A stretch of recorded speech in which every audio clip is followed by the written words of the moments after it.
Welcome, welcome, welcome. It is Wednesday. We are going to spin the wheel of wellness on this Wellness Wednesday. Wed yourself, wet your bed. We are here. Let's get fed with the information from the channel to you.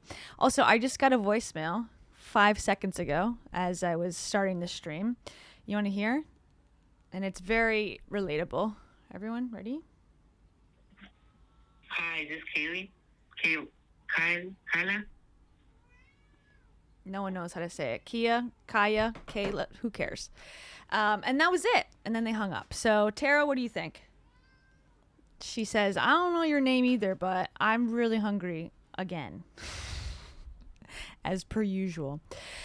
Welcome. Okay, so we didn't have anything huge to cover after last week's bombshell narcissism breakdown that really broke the internet and broke my brain.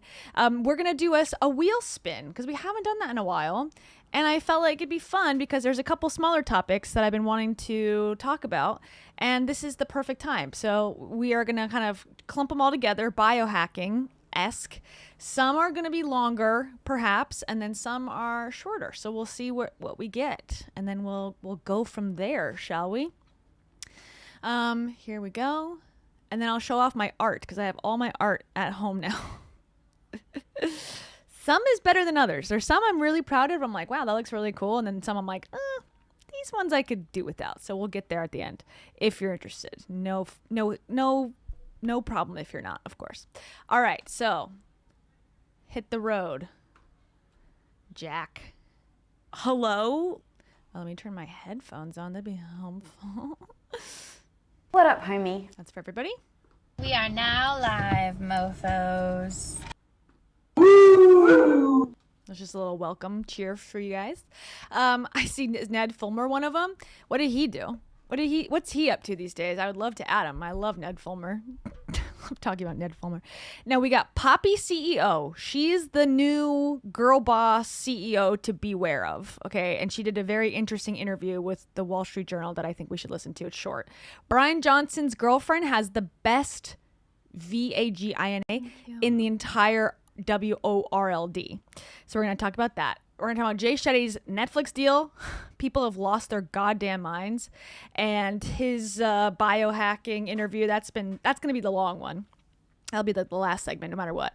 And then Tati Westbrook, who is the YouTuber that was involved in James Charles' saga back in the day. She's apparently trying to launch some sort of wellness grift this week. She's making, remember those fizzy sticks from that MLM? This is, I think, her version of that to try to get you energized. So we'll talk briefly about that. And thank you to Amy LX8RN. Thank you so much. Amy says, people just need Beagle Betty Shetty for wellness. That's what I'm always saying. Beagle Betty Shetty for wellness, only $49.99 a month. And apparently, speaking of Jay Shetty, now I saw this on a Reddit thread, who's to say if it's real, I have not confirmed it, but that he's got an AI assistant now that you can use to pretend it's Jay Shetty and he'll help you.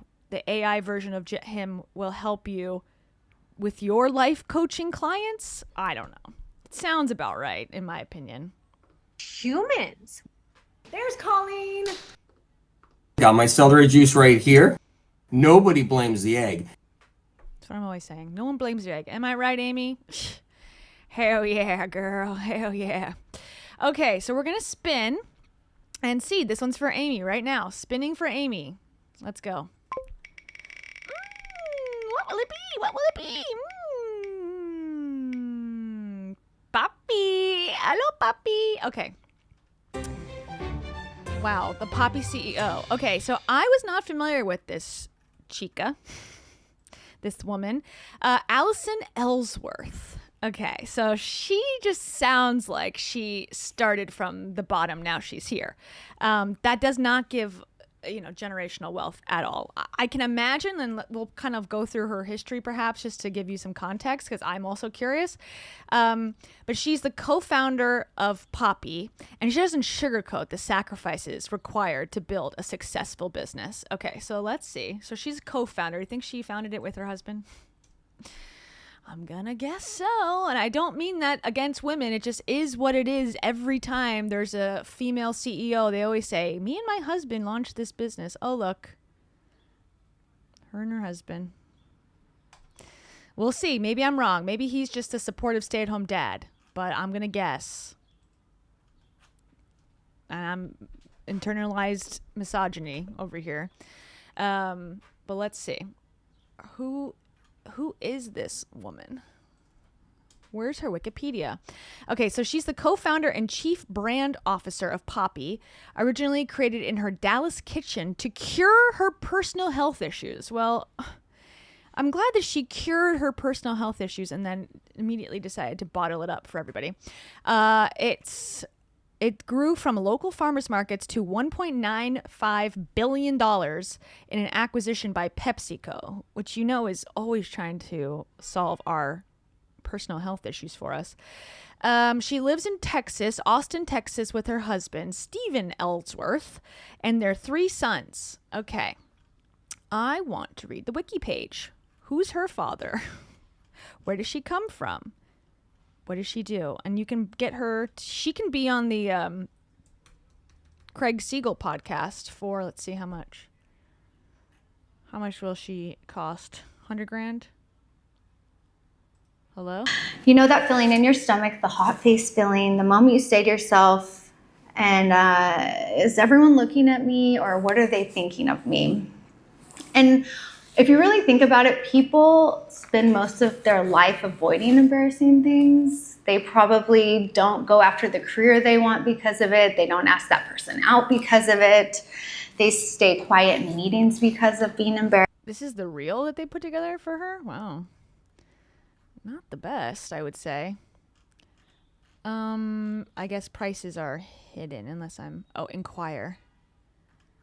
Sometimes they'll put like what's the range? Very impressive resume, though, I will say, as a co-founder. Of course, J-Lo likes her. Why you shouldn't take stupid money? J-Lo, the Shark Tank effect with Poppi founder. Okay, anyways. So let's just watch this, and then we'll go back and look at her history, because I don't see a wiki page, which I'm kind of surprised about. But here we go. So one of my biggest dreams. Oh, okay, so speaking of the ads, I put it on low. So last time we did the new ad system on YouTube, I did medium. I put it on low. So if you're getting more, that is crazy. That's doing like wait and save for Lyft, where it's like, I'll wait and save, and then they come faster. That's unfair. And hello, Torrance. Hey, girl. Hey. And if you don't know, Torrance is the guy, the artist, the artiste, the only one, the OG who did my profile image. And he's super talented. And he did his own too, as you can see. So shout out Torrance and hello. Okay, back to it. Post selling Poppi was to invest in fashion. What was your first big fashion splurge after the sale? Either purses or shoes. There's nothing you cannot be without a Christian Louboutin shoe. To me, her fashion sense, from what I can tell, just based on this 4 seconds in, she's giving Christian televangelist church outfits. Far my favorites. Between that and Prada, and it about gave Stephen a heart attack. And I said, what is the point of having all this money if we can't have fun with it? So true. Just wait till she talks about her pregnancy. Allison Ellsworth went from working in the oil and gas industry to founding an apple cider vinegar drink, now known as Poppi. Last year, Ellsworth and her husband helped sell the company for nearly $2 billion. Okay, so her husband is in the business. Okay. Again, not that I think that it's impossible for women to start businesses by themselves, but for some reason, every time we have like a CEO that's celebrated that's not a scammer, like The only one that like seemed to do it on her own that got in all the Forbes is the deep voice lady, Theranos, Elizabeth Holmes. She's the only one that went and started a business by herself, and then she's in prison. But anyways, the rest of them I feel like always partner up, and I don't know why. I'm just saying it comes up quite a lot. Dollars to Pepsi. Now she's invited us into her life in Austin, including to her new home before she's even moved in. We're talking about building wealth and what you actually do with it once you have it. Blow it on bullshit, apparently, as I'm looking at rings and purses. Getting rich. I am so excited to sit down with you. Tell me about how you knew it was time to go all in on beverages. I remember the first time we realized we had a business. We were at a farmer's market. We had just bought a house. I was 3 months pregnant with my first kid. And I said, we need to go all in. My husband told me I was absolutely crazy, but he trusted the vision. So we maxed out our credit cards, sold one of our cars to buy bottles, opened our own manufacturing facility. I think we invested about $90,000 into the business year one. Was your husband, Stephen, working at the time? What was he up to?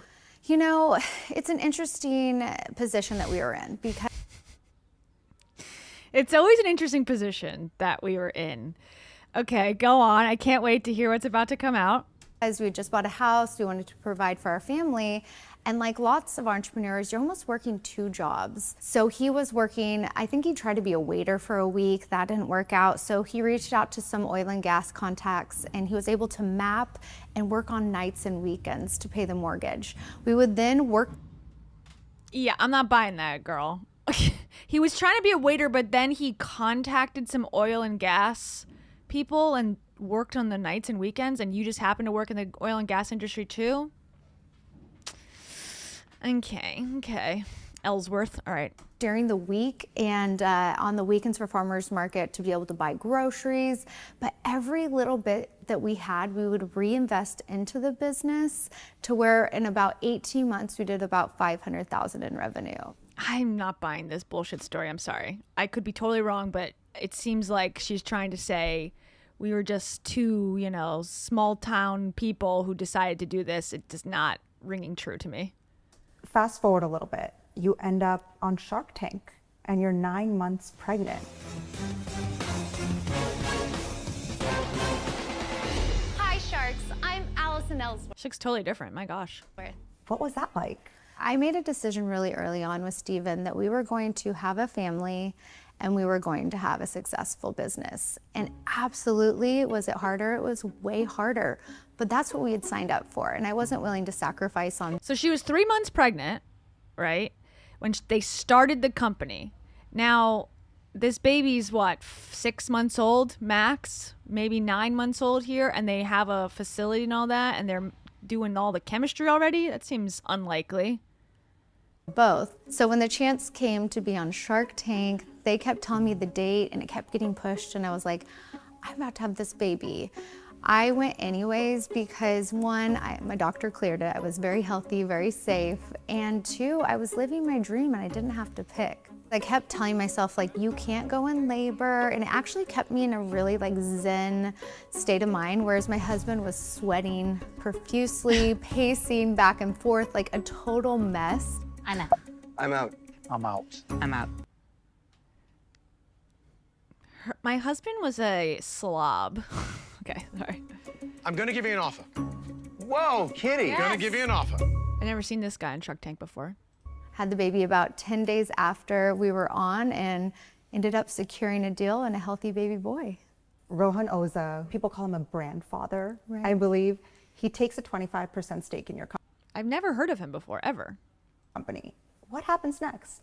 Nobody just closes a deal a week after getting a deal on Shark Tank. So it's like any other regular business. You go into due diligence. So we did a DD over 6 months, and we ended up closing our deal with Rohan the night before our episode aired. But I remember the first thing he said to me was, you have an incredible founder story, you have an incredible tasting liquid, but your branding is crap.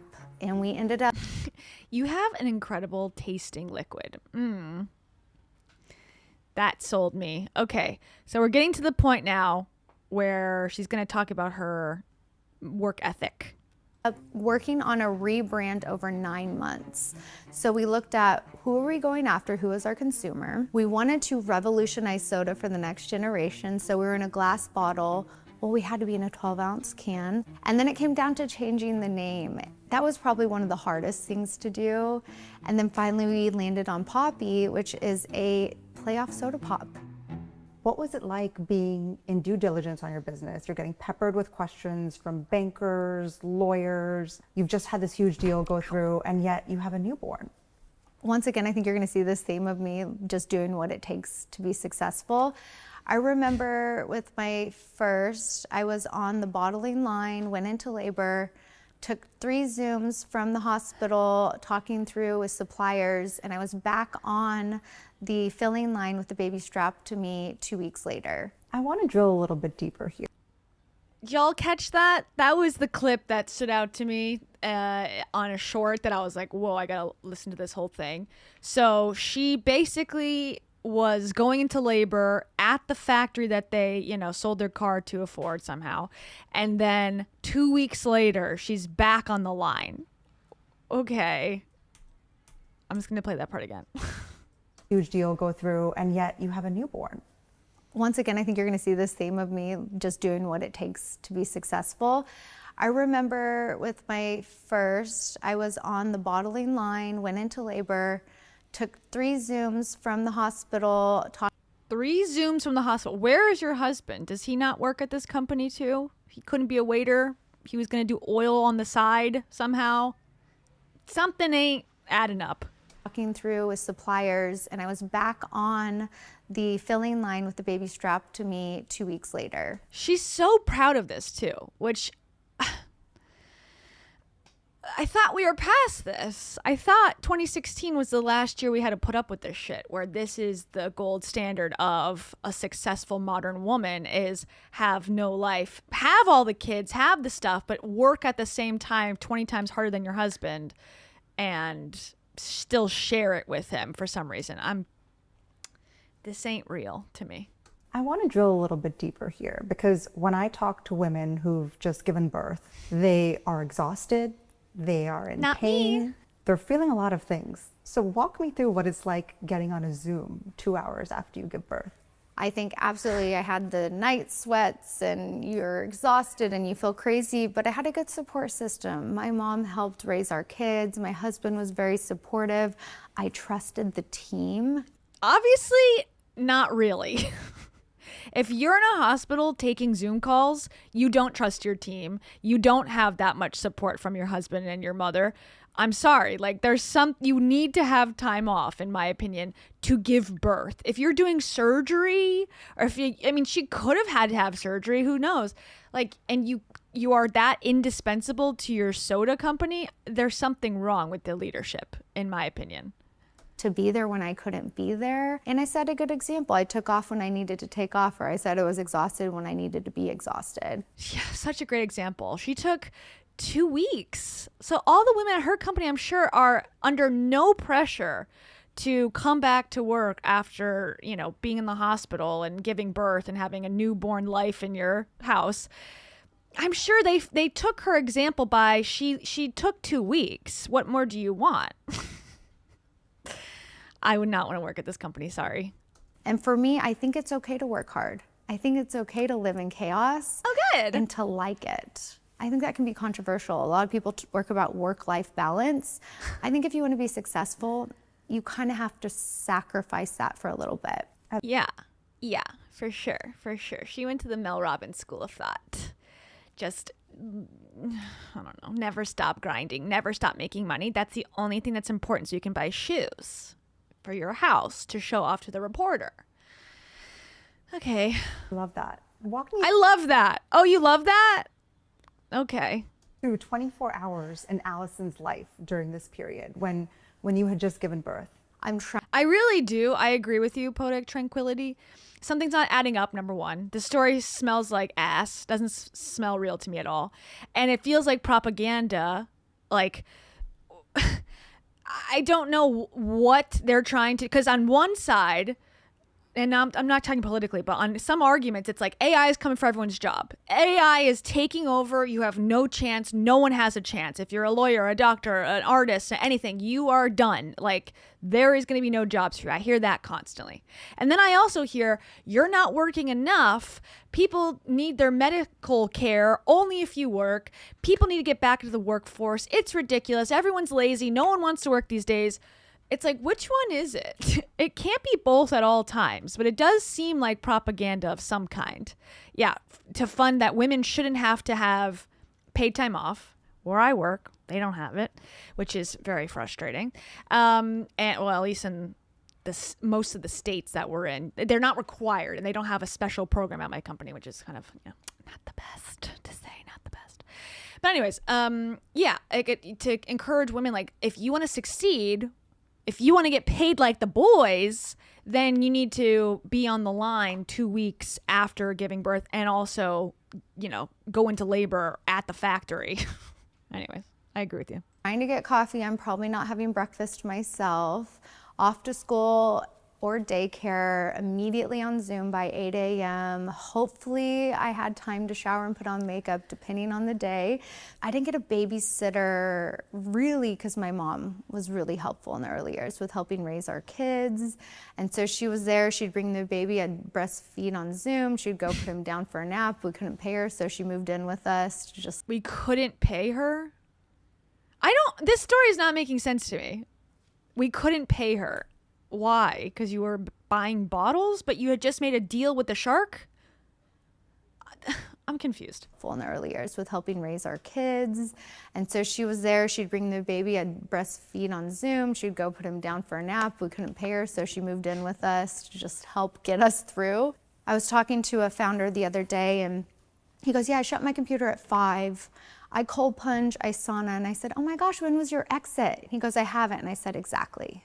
Because you're not focusing on the business. And he was like, oh, whoa, wait, you're right. You and Steven co-founded this. Okay, well, I think cold plunging and saunas are stupid, but I think leaving at 5 o'clock, if that's the lifestyle you want to live, is good. Leave me alone. Business. Were there ever moments where you butt heads with the other people in the room? Oh, absolutely. I think that I'm getting the vibe that her husband had money and had like wealth, or she did, or somebody had generational wealth is what I'm feeling. Then they decide to go, okay, we're making all this money in oil. We can kind of consult. We don't have to do this full time. We want to make real money. Let's do this kombucha business and try it out. We'll get on Shark Tank. I'll be pregnant. It'll be perfect. It'll look really great. And then we'll become motivational speakers about hustling or whatever. Because something ain't, I don't know. He can't be a waiter, but he can also run the company, but he can't support her or take a Zoom call while she's giving birth. Something, again, is not clear. I'm a lot to take. And most entrepreneurs don't start a company for people to tell them what to do, right? You think you know everything. Oh, she's evil. And I'm here to tell you that is not how you should operate a business. And I had to learn that the hard way, not letting my ego get in the way of growth of the business. And so I thought I knew everything. I thought that my way was the highway. And so I had to learn to partner and collaborate, right? And then on the flip side, I wanted to do things that no one had ever done before. And they were like, whoa, that's not how we've done it before. We launched Poppi March 2020, the first week of COVID. Every traditional way of marketing had gone out the window. We needed to think differently. How do we talk to our consumer with everybody stuck at home? And so no brands were on TikTok at the time. I said, we have to get on TikTok. And everyone told me I was crazy. And I said, we have to do that. Who would have said that you're crazy in 2020 to get on TikTok? That's what I gave a virtual talk in 2020 about why you should be on TikTok, and everyone's like, yes, I know, I hear this all the time. Everyone thought we were crazy. No, they didn't actually. They thought that they were saying that. They're screaming that from the mountaintops in 2020 actually. This, and I ended up making taco recipe videos. I danced, I did all the wild trends until one day I sat down and I told my story of why I started the business. I didn't feel very good and I started drinking apple cider vinegar every single day, and it made me feel incredible, but I hated the taste of straight vinegar. And it changed the entire trajectory of the business at Poppi. What made you get on TikTok that day? Because I feel like there's a pattern of you making kind of bold decisions. For me, and What the hell are they talking about? I've lost all faith in journalism these days. What inspired you to be bold and get on the thing that everyone was talking about? What inspired you to want to make a lot of money? What inspired you to take the risk and try to profit over on people's efforts and labor?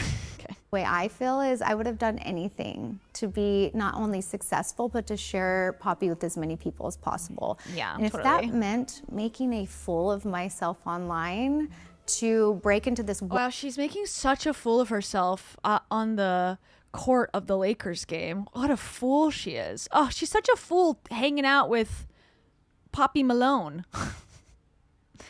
Oh, so silly she is. Wild, wild west of the For You page to talk to people in their home. Insufferable she is, I'm sorry to say, in my opinion. This narrative is insufferable. Oh, it was so hard, but someone has to do it and take a risk for capitalism. That everybody was on this platform that no one could figure out. Like, why would I not? Something that I think is really important is embarrassment is the most underexplored emotion when it comes to success, and how you have to be willing to go out there and make a fool of yourself if you want to have any kind of success in life. When was your first? What fool did you make? You, within a year, had $1 billion company, it sounds like. What things did you do to look foolish? First inkling that, hey, we could sell, we could have an exit? You know, when we first started Poppi, we were building it to be a generational brand, but we knew we had to sell, which could be controversial in saying we built a company to sell it. But the thing is, Pepsi has incredible distribution. We were never able to be in like the Starbucks of the world, sports stadiums, music venues, all of those were off limit. Yeah, I don't know what this woman looks like. Every video she on Shark Tank, and this is only like, what, a 5-year span? The video on Shark Tank, who this person is, this is her, I guess. This interview, she looks like she's had 10 lives. And so now we are able to have a distribution partner to go everywhere. So we knew that day one, that someday you have to have some kind of exit, because if you go IPO, you don't have that distribution arm backing you, and you're still kind of doing it on your own, and there's only so big you can grow. It was very emotional though, going through that, understanding, okay, this could Also, Poppi launched in 2020. So this company, from its inception at the farmer's market, I guess, is, okay, originally founded in 2018 under the name Mother Beverage. And then that same year, the couple underwent a 9-month rebranding process and then relaunched in 2020. So they've had 6 years, or at the most 8 years, and they've already exited the company and made, millions, hundreds of millions of dollars plus. And where is the failure? Where is the heartache, the harshness? Like, it seems like this could not have gone better. You want to partner with someone that's not going to, quote unquote, what they always say, kill the brand, but also change everybody's lives at Poppi. We gave equity to 99.99% of employees. We made like 44 people millionaires. I had people crying to me saying that they'd bought their house for their, that they could grow up, and they've bought cars, they paid off their student loans, right? We changed so many people's lives. So it comes down to emotion. It's such a bigger impact. And then the distribution piece. So it's interesting, Pepsi actually offered us an offer a year earlier that we were just like, it wasn't quite right. The stars weren't quite aligning. And then a year later, they came back and they offered us the $1.95 billion. It's crazy. I think they offered it on a Sunday. We said yes by Tuesday. We went through due diligence 6 weeks later and signed the paperwork. Where were you when you heard about that 1.95 billion number? Okay, I remember I was in the car with my husband. We're going back and forth if we should negotiate or how we should go up on it. And we all just were like, this is a really good offer. We don't want to like slap them in the face and come back and like really play hardball, because we really wanted to just like have this be a good partnership. And so I remember everyone just kind of agreed on the board, and we went back and said yes. So there's a period of time after you say yes to the deal, you do the paperwork, and then there's a day when the money hits your bank account. Tell me about that day. I remember we were refreshing all day, and then like my money hit first, which was so fun. I was like, ooh, I'm richer than you. And then it's a good soundbite. This is a quality I see in all of these female CEOs, or not all, but many of them. The competitive nature, even though they bring in their husbands. It sounds like they're the ones with the ideas, at least how they present it, with all of the entrepreneurial spirit, with the drive to do this. Yet, I'm thinking of Rachel Hollis, of course, but yet they use the husband for financial reasons or stability. I don't know what they use them for. They talk badly about them every chance that they get. But then there's that competitive nature of like, oh, I have more money than you. It's like, are you partners and married or what? I don't like that mentality personally. Kept refreshing, and then like 2 hours later, his hit, and we wanted to celebrate. And why would they be separate? Aren't you married? Wouldn't it be a joint account if you're both getting money? Why would it be two separate? I don't know how this stuff works because I'm poor, but still, I'm curious. So bad. But at the end of the day, we still had a crazy schedule of calls. We were still running a business. You don't just like sell it, get the money, and then go on vacation, right? Right. And right. so I always say that. We ended up getting in a huge fight.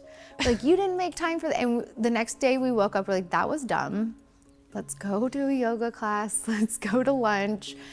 And then we got back to work. People think that you have this big exit, you have this huge amount of money that hits you, and that your life is just different the next day. At the end of this day, we were still in the same house, same car, same schools, same everything. The difference is we had spent so much time setting us up for success for that day, which I think a lot of people don't do.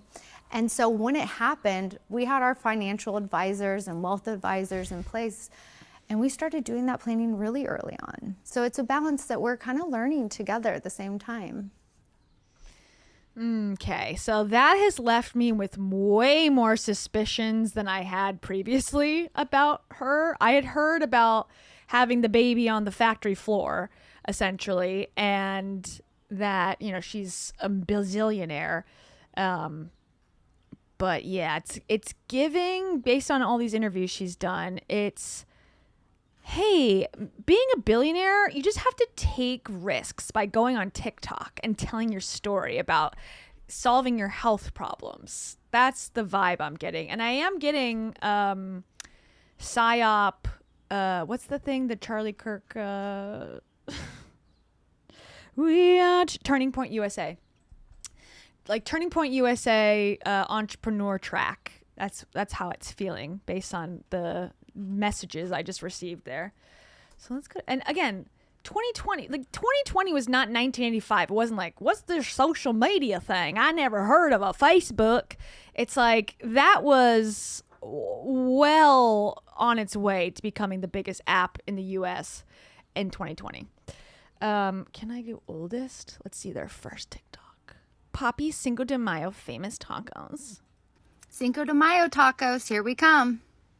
Fry corn tortillas until golden brown. Put paper towel in between each corn tortilla. Cook ground beef until all red is gone, then drain. Looking good. Mix 1 can black beans and 1/8 cup taco seasoning. Simmer for 10 minutes. She's so brave for doing this and having the courage. Okay. I don't know how that has to do with kombucha, but okay. Almost there. Now it's time to gather. Yeah, I want to hear what her health issues were. Okay, so she's making tacos, and then she looks like a different person again. Quick, name 3 cocktails you could make with Poppi this weekend. 5, 4, 3, 2, 1. Okay. What's your health issues? Let's see. This? Do you know what? No.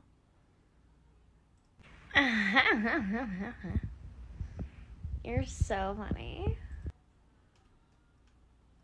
This one?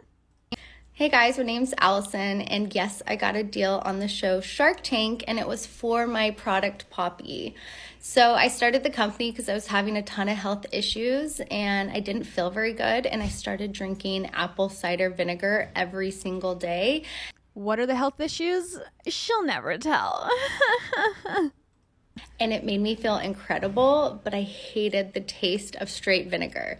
So I went to my kitchen, created Poppi, and then I believed in my product that I quit my job. We went all in. We went on to Shark Tank, got a deal, and I found a way to make it taste incredible. So Poppi helps with boosting your immunity, glowing skin, gut health, as well as, I believe in it so much that I went on the show 9 months pregnant. So cheers. Yeah, this is giving industry plant to me. None of this is really making sense to me, girl.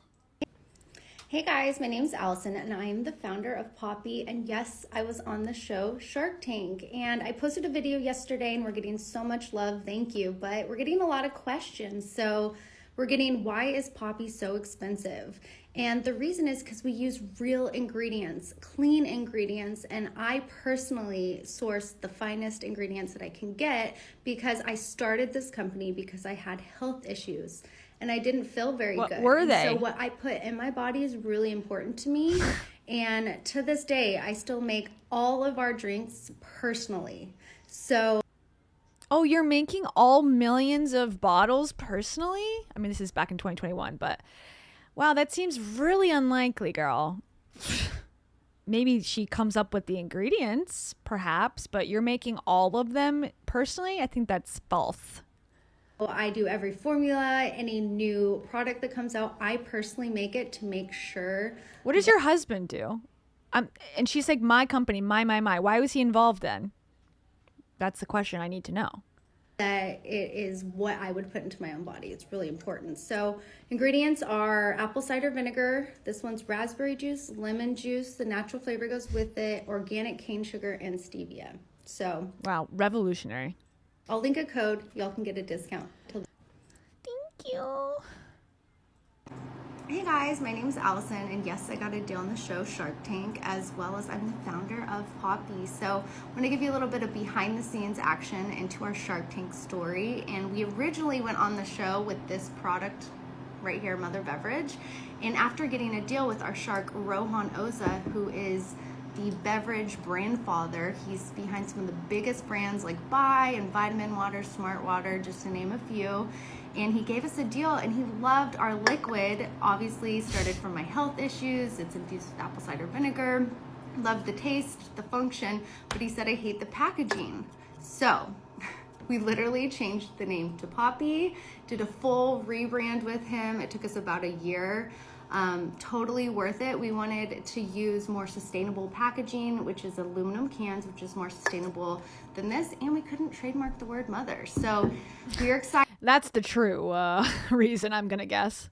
Excited for you guys to be along for the ride. The trademark issue. Okay, tons of health issues. Will she talk about any of them? Hey guys, I got a deal on the show Shark Tank for my product Poppi, and it all started because I had a ton of health issues. At the time, I didn't realize if you don't have a healthy gut that you don't feel good. So I had bloating issues, digestion issues, my skin wasn't clear, I had a total lack of energy. And so Poppi soda solved all of that? Wow, I'm surprised. That seems very unlikely. I'm glad that you proved that. I read online drinking apple cider vinegar could help reset and detox your body. It changed my life. Obviously. I drank it every day and felt incredible, but I hated the taste of straight vinegar. So that's why I created Poppi. It's an easy way to get your dose of apple cider vinegar, and it tastes amazing, you guys. Literally amazing. I got a deal on the show Shark Tank for this. So I know I'm not a doctor. I'm not telling you it's a cure-all or anything like that. It changed my life. And if anything, it's a refreshing, healthy option with a meal. Yeah, that's a script written by Turning Point USA, if I ever heard it. Hey guys, founder of Poppi here, and I want to I am explain curious. Is this kombucha? the difference between Poppi and kombucha. So Poppi is a prebiotic soda and kombucha is a probiotic bubbly tea. So some of the main differences are we are 20 calories or less with only 4 to 5 grams of sugar.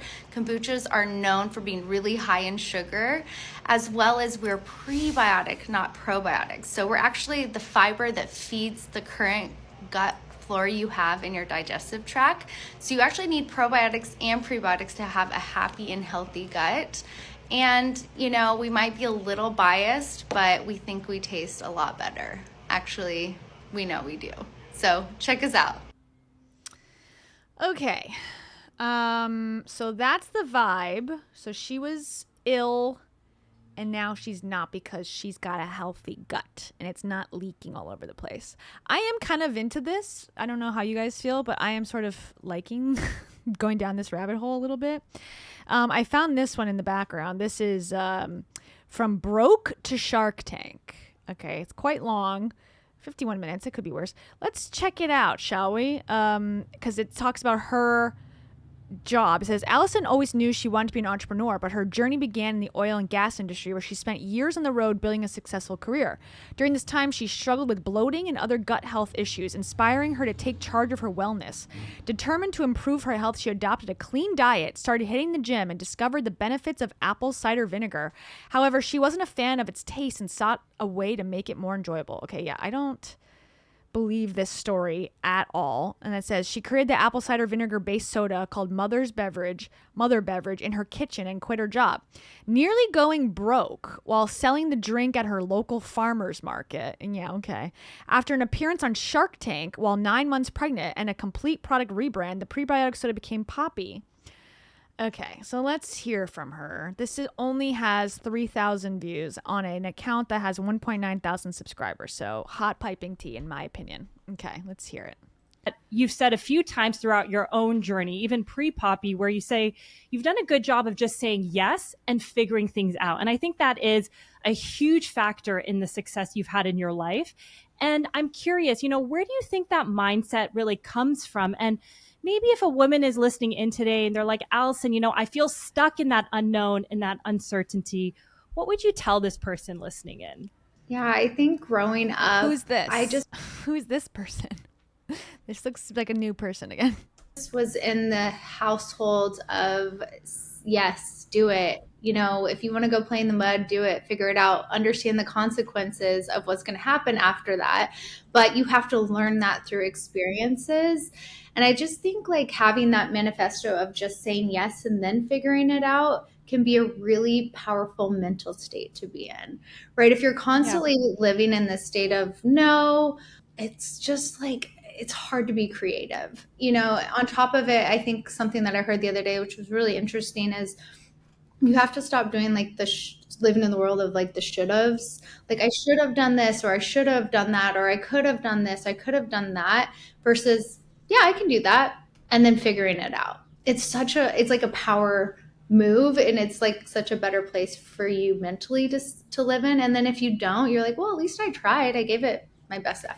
The husband, Stephen Ellsworth, he only has 2 things listed as his experience in life. Founder and COO of Mother Beverage from 2016 to 2019. Okay, but I just read earlier that the company started in 2018, so that's interesting. And then full-time Poppi. So he had no jobs before that.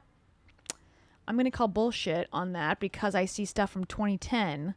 Stephen is a loyal, dedicated, eager to learn. I watched him as I hired him as an entry-level college graduate. He soaked in as much as he could and was eager to try new things. Stephen has grown into a terrific financial professional who always seeks out the best in his clients. I would hire him again. He excels in responsibility, project management, GIS mapping, survey QC, and seismic permitting. So he was in the oil and gas industry too, but he's trying to erase that. His wife was in the gas industry as well because she was farting everywhere, and then decided to start Poppi. Okay. Just say yes more. Right now. Joining late, but so happy to be here. Celebratory gesture emoji. Thank you, Koala62. And for that, I say this. They're going to be dropping some really powerful, amazing, life-changing shiz. Thank you. Yes. Oh, it's so true. And what I love so much about your journey too, and we'll kind of go into your entrepreneurship journey, is that you had zero background, right? It's funny because I believe your dad was an entrepreneur, but the dad always in the shadows, unfortunately. Built when these big successes happen. And I don't say this to down women. I say it because as a woman myself, I find it so frustrating where I'm like, why can't I make anything work? Why can't I make money? Why can't I have the success that other people have? And then I find out, oh, they had secret help and secret things going on that they don't talk about. And it's actually not just working at the factory with your baby strapped to you that's making you successul. A very successful career in oil and gas, which I don't think a lot of people know that was majority of your background. So how did you get into that field? And yeah, I'd love to hear more, maybe some of the highlights that you think were maybe helpful kind of leading you up to the journey of starting your own thing, because it's a very different industry and background. Yeah, and I think it's just the encouragement goes back to my dad. He's like, I'm not going to pay for your college, but I will pay for you to live in Spain for a year. And I think that people discount experience through living. And it's like, oh, I know this because I was educated on XYZ. So even just my college background, I was just always go experience and learn. So how I got into oil and gas was a little bit different of an avenue. My dad was in the oil and gas industry. My sister, she runs a big oil and gas company out in California. Oh, your sister runs an oil and gas company. Okay. And your dad was an oil and gas entrepreneur. Okay. Now I understand where the seed funding came from. And why did he not pay for your college? I don't get it, but okay. Tell me, girl. California. And it was just like a natural, easy way for me to like make money out of college. I would never say I was really passionate about it, which I feel like there was always something missing. I always felt in my life that there could have been more, but I was really good at it. It was really comfortable. I made a great salary. I was able to have, so much money in savings and all of these things. And I think a lot of people just kind of stop there in their life. Like check, check, check. And for me, it was still not good enough. Right. I wanted to find a way. Never let anything be good enough for you. That's what I learned from the Rachel Hollis podcast. Never be happy. To feel this itch of like, what am I missing? What am I doing that's more? And I will never discount those times though, because in what I did, I was able to work really closely with like the federal government. I worked close with landowners and real people and heard history and worked in courthouses. And I've been able to apply so many of those learnings going forward, learning through living and experience. Yeah. So I look back on it, but I just always knew there was more. There just had to have been more. And then I accidentally stumbled on Poppi through my health journey. And it kind of just came into line of, this just happened. It worked. It was wild. Yeah, I ain't buying that. Sorry. Oh, I had gas, so I decided to make a soda pop with apple cider vinegar. Is not convincing me. Okay, and just a quick aside, too, about her and her hubby. The Ellsworth love story, family growth, and business journey all intertwine. We met at the mall. Oh, I believe it. I believe it. These people were put together by the government. I'm telling you, by Turning Point USA, they were matched at the entrepreneur program. We met at the mall. He asked me if I wanted to go get ice cream. We started hanging out and I fell in love quickly. That is a fake story. I'm sorry. Allison was working on the road in the oil and gas industry, but always dreamed of being an entrepreneur. After experiencing persistent health issues that doctors brushed off, she took matters into her own hands and sought natural remedies. Okay, so this is the narrative. You can't trust the medical system. You must trust PepsiCo with your health needs. I found apple cider vinegar and it changed my life, but I hated the taste, so I started making it taste better at home by adding sparkling water and fruit. I spent months experimenting. With Steven as her guinea pig, Allison's first flavor was raspberry rose using real rose petals.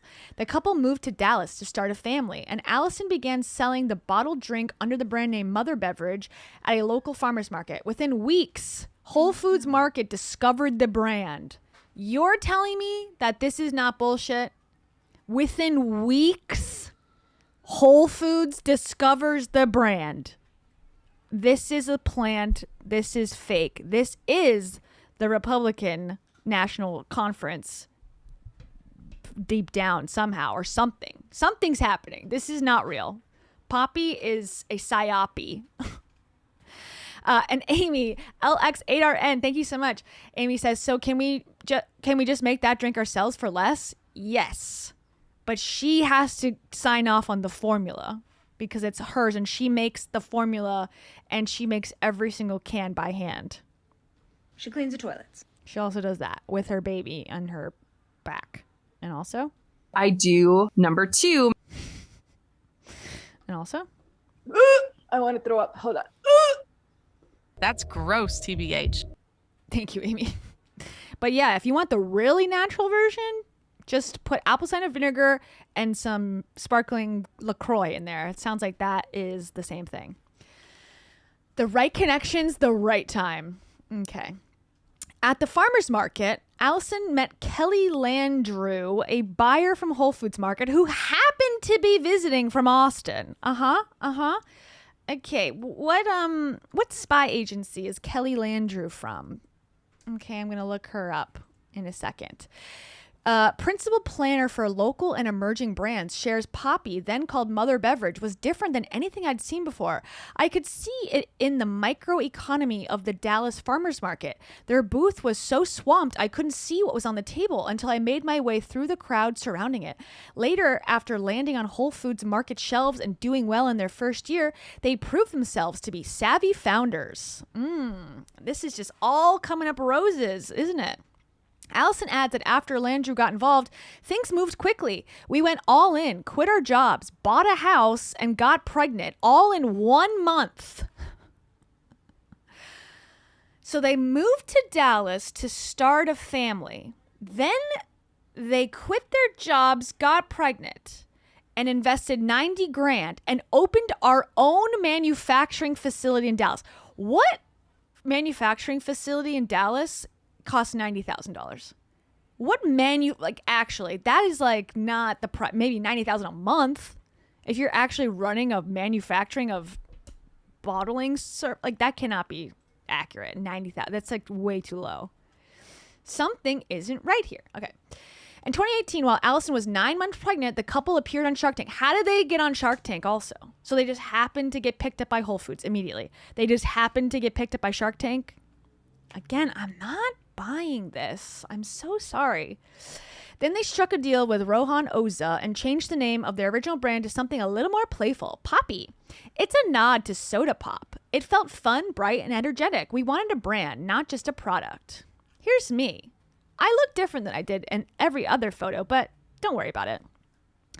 The newly branded Poppi launched in March 2020, days before the world shut down due to COVID. Despite the challenging timing, the circumstances ultimately worked in their favor, with health and wellness at the top of mind for consumers who are also spending more time at home online. Poppi skyrocketed. A Shark Tank segment featuring an update on Poppi's business aired in April 2020, and the brand hit the top of Amazon's hot new products in just its second month of business. When asked about their quick rise to fame, Steven notes, "We had no choice. We invested everything." I don't buy that either. Sorry to say. We're both super optimistic. There was no option but to win. Okay.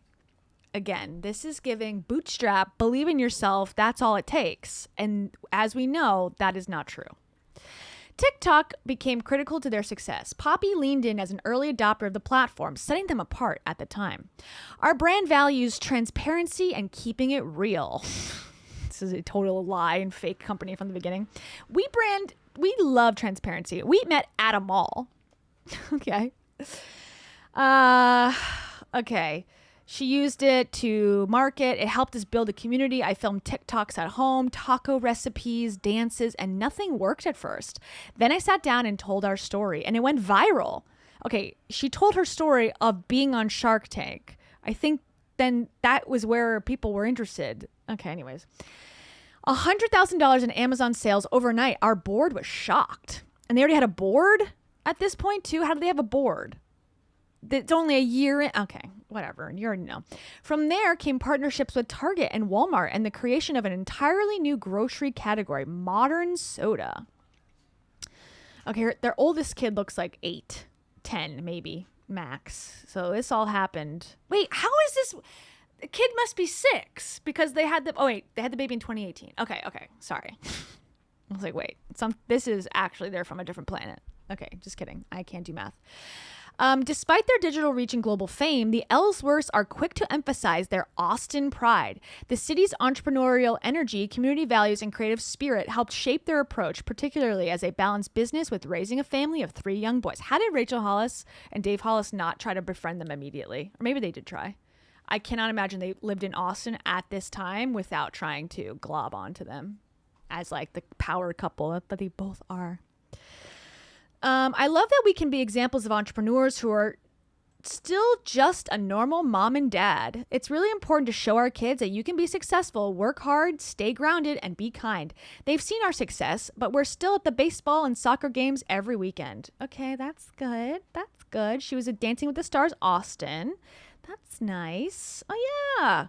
She's hanging out at the pool with her kid. Looks very normal. Nothing to see. As for what's next, the PepsiCo acquisition signals a new phase, not a departure. She will remain closely involved, advising on creative strategy. It's like sending our child to college, but we still need to be there to guide it. Though the Pepsi acquisition and a now settled lawsuit over prebiotic content may have drawn some scrutiny for Allison and Steven, it represents a powerful step forward in bringing their vision to life. Okay, so they got sued in California because they were making claims that they couldn't back up, so it sounds like. And I'll read you from that. Okay. In 2024, a class action lawsuit in California was filed against Poppi. The suit alleged that the company misled consumers with false claims about the soda's gut benefits that were not backed by scientific evidence. Though the soda does contain inulin, a naturally soluble fiber, the plaintiffs claim that the 2 grams of fiber within the drink are too low to create a meaningful effect for gut health. But it changed her life. Personally, it changed her life, and she has no health issues anymore. And somehow her face became extremely smooth just from her own formula. So you guys must be wrong, California. This lawsuit claims that the company violates California law with false and misleading advertising. In July 2025, the company agreed to settle the suit for $8.9 million. So, like, not a drop in the bucket. They're like, we made claims. They're fake. We'll give you 5 cents. How about? And they're like, yeah, sounds good. We'll take it. A final hearing for the lawsuit was scheduled for November 20th, 2025. That's the thing. If you can trick people and you can say this cures cancer and you can sell 100 bazillion bottles of whatever you're selling, and then the government sues you for 20 grand, $20 million, it's like, well, perfect. I got enough money from the sales of this that I can pay this fine and it's worth it. So anytime you commit crimes, you guys, make it so that you make a lot of money and then you can pay to get out of jail. That's the American way, the American system we love. Okay. Very exciting stuff. We want Poppi to be the soda for our kids and grandkids. People often ask why we sold to Pepsi, and honestly, this is what we always wanted to do. She's like, we didn't want to. We wanted to just be a generational family company after 1 year. But then we decided we had to because they had better distribution and I needed to buy some Prada. This is our opportunity to make a positive global change. What better legacy than creating a soda for the next generation that people feel good about? Yeah, I suppose. Despite the PepsiCo sale, the soda itself will remain unchanged. Same formula. And the ingredients will stay the same. I just want people to trust this next stage and know we'll continue to be Poppi. The Poppi story is still unfolding with the Ellsworths showing no signs of slowing down. It really is the American dream, concludes Allison. I know that sounds crazy, but our story defines it. Kitchen to farmer's market to Shark Tank to retail to now this next stage. Yes, almost as if it's all a farce and is some sort of psyop, like I said. Psyopsy. And this person is the one who discovered them at the farmer's market. Kelly, you're responsible for this. Okay. I love what your dad said about he'd rather send you to Spain for experiences. Like, what an incredible way to grow up, because I think it is so fundamental, like being in new situations, whether it's work, whether it's your personal life, whether it's traveling, and being able to adapt. And it seems like you have been just so great at that. And, you know, you being in oil and gas, you were making money, you were saving, doing quite well. You always knew something was missing, but it didn't feel like, I actually have a question. Did you ever know that one day you were going to do your own thing? Or you're like, I'm just kind of doing my thing, maybe having some hobbies? Like, what did younger Allison look like at the time? It's so funny. I don't think I ever thought I would be quite an entrepreneur. I was never like, I'm going to quit and go out, you know. And that's actually, I think, like the beauty of Poppi, because I started this because of a personal problem and the passion and the desperation to share it. Yeah. But it just... Desperation to give me a fucking break. These people are insane. But they eat it up. If she had a conference tomorrow and said, I can teach you my secrets, 100,000 people would show up. So, you know, I'm the idiot. You know, like when you just know, like in the back of your head, that there's just something. But I love that I had that plus like the passion. And I think it created the perfect example. There's certain people that are like, I'm going to start a company. And I like applaud you for that as well. But in other interviews, she said, I always wanted to be an entrepreneur. So which one is it? Well, whatever that path is to follow your passion is wonderful. But for me in particular, it wasn't this like this. It was more, I'm just always like a creative. I'm a free spirit. I knew I always wanted to do more, but I also wouldn't say like I had a lot of direction in life. Sure, I was doing the oil and gas thing because it was good money. Check, check, check. Right. But it wasn't like passionate about it. And then once you find your passion, it just kind of is easy. Yeah. I remember looking easier. Yeah, for sure. And I remember I was in a similar position. Like I was in finance, similar to you, making money. Like I did well. I was moving up the ranks, but there was something missing. But similar to you, I was like, I don't know what I want to do if I start my own business. Like I didn't have ideas, but there's nothing like a personal problem and having that itch that can really propel you, because having that passion, if you don't have that, good luck, right? Like you've been in this for so many years. If it was just something you were doing to make money, I'm sure you would have just, I don't know, it wouldn't have been as fun. There's so many. She wouldn't have done nothing differently. Be honest. Times that if you weren't like passionate about what you're doing, like this is the hardest. I definitely took the harder road. Yeah, for sure. It's paying off. So that's good.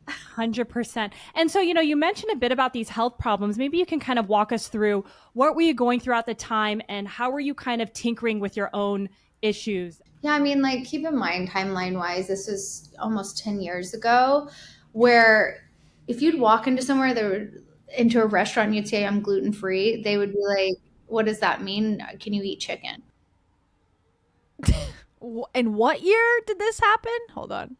Tinkering with your own issues. Yeah, I mean, like, keep in mind, timeline-wise, this was almost 10 years ago, where if you'd walk into somewhere, into a restaurant, and you'd say, I'm gluten-free, they would be like, what does that mean? Can you eat chicken?